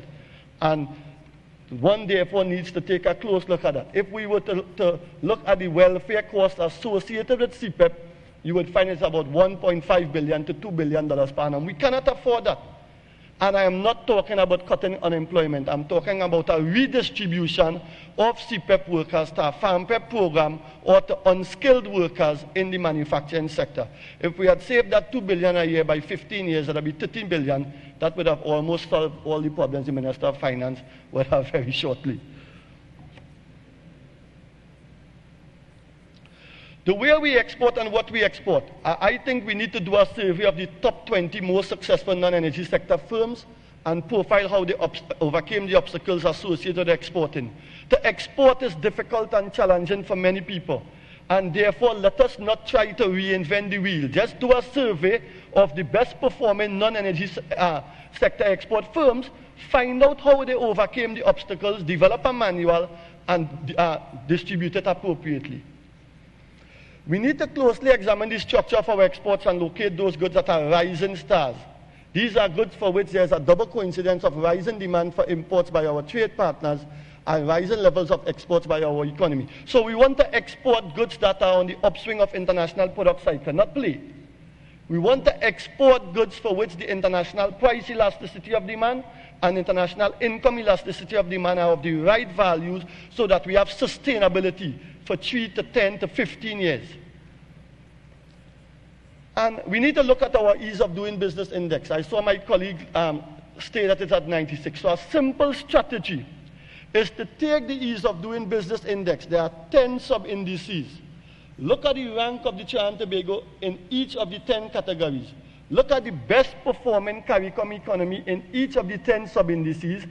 Form a committee with about 5 to 10 relevant government policy makers, and in the space of 1 year, design a strategy to bring Trinidad and Tobago to #1 position of 5 of the 10 sub-indices and overall #1 in the Caribbean. And after that 1 year, we try to be the best in Latin America and the Caribbean and so on. But take a simple approach. Do it in small steps so we wouldn't fall. Form a committee, look at the ease of doing business index in Trinidad, look at the best performing CARICOM member state, look at what they did to become #1 in that sub-index, implement something similar but superior, and move Trinidad and Tobago to #1 overall in the space of 1 year or 1.5 years, and then take it a notch higher thereafter.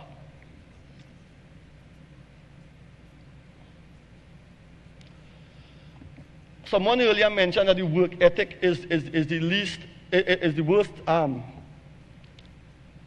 is the biggest problem identified by the Ease of Doing Business Index. And so this is why it is critical that JTOM was here.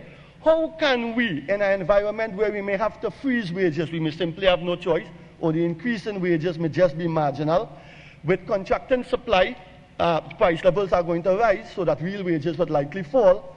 It is how can we now ask workers to work harder in that environment without tremendous input from the unions and without all players moving in the same direction. It is going to be difficult to move Trinidad and Tobago economy forward in a reasoned, sustainable manner over the next few years. And therefore, we need, in these type of discussions, to find mechanisms to get all players to be on board at the same point in time. The real effective exchange rate, and I see the former central bank governor here, and I'm sure I saw the current central bank governor here at some point, is about 79% overvalued as compared to 2000. By our own doing, we designed this, we allow things to slip to that level, about 79% overvalued. The economy's ranking on the Ease of Doing Business Index and Global Competitiveness Index has been sliding. Real labor productivity has been falling. Debt is rising. The current account balance worsening. And the shares of employment in manufacturing, agriculture, and tourism falling. The policymakers in the Ministry of Finance, the Ministry of Planning, and the Central Bank will need to determine whether in the medium term the current account balance will improve and whether the focus should be on the current account balance overall or on the non-energy current account balance. And I think we should be focusing on the non-energy current account balance. In particular, the average propensity has maintained inertia. Non-energy exports has been falling, the gap has been widening, and it will not get better. At some point in time, we will need to look at the key adjustment variable to bring these two back in line.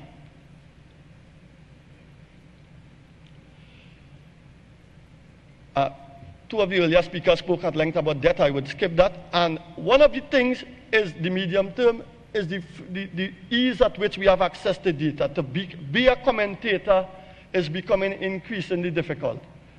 The Economic Bulletin, January 2016, the Economic Bulletin, July 2016, the Annual Economic Survey 2016, the Review of the Economy 2016, the Monetary Policy Report May 2017, all quoted in continuous fashion the wrong growth rate for this country. And I think we need to change that. I think the key players need to up their game. The growth rate is not minus 2.3%. I am very confident about that. And in order for us to make rock-solid technical decisions, we need, as the Prime Minister said very early on, we need to face the facts. How to get more by spending less. I would even be confident how to stay at the same point if we spend less. But we need to get, it must not have information asymmetry. The data needs to come out in a more timely fashion. The IQEA, for example, published by the Central Bank, for some reason stopped in September 2016, and we are in September 2017 now, the online version. And we need to change some of these things so that the key decision makers, like you all gathered here, would have robust, up-to-date facts by which to make calculated decisions. Last slide. This is a very trying period. The medium-term period, we may see some growth in 2016. The growth may have been about minus 6.3, I am guessing. That is what I developed a model using barrel of oil equivalent to forecast. I could be wrong, but that is what my model said to me. In 2017, we may see about 0.75% growth. In 2018, we will see about 3.4% growth. In 2019, about 3.2%. And in 2020, about 2.9% growth. And those are good growth rates. Good growth rates in the context of what is going on in the economy, and we need to make use of it. In closing, the people gathered here today should reflect on the words of Albert Einstein, who once said, the world as we have created it. We created this system. I heard people refer to the external shocks affecting the Trinidad and Tobago economy. That is partly true. But most of what is going on in this country, in my mind, is because we poorly managed the period 2000 to 2015. We have to move forward, And so it is a process of our thinking. It cannot be changed, as the Prime Minister said earlier, without changing our thinking. I thank you.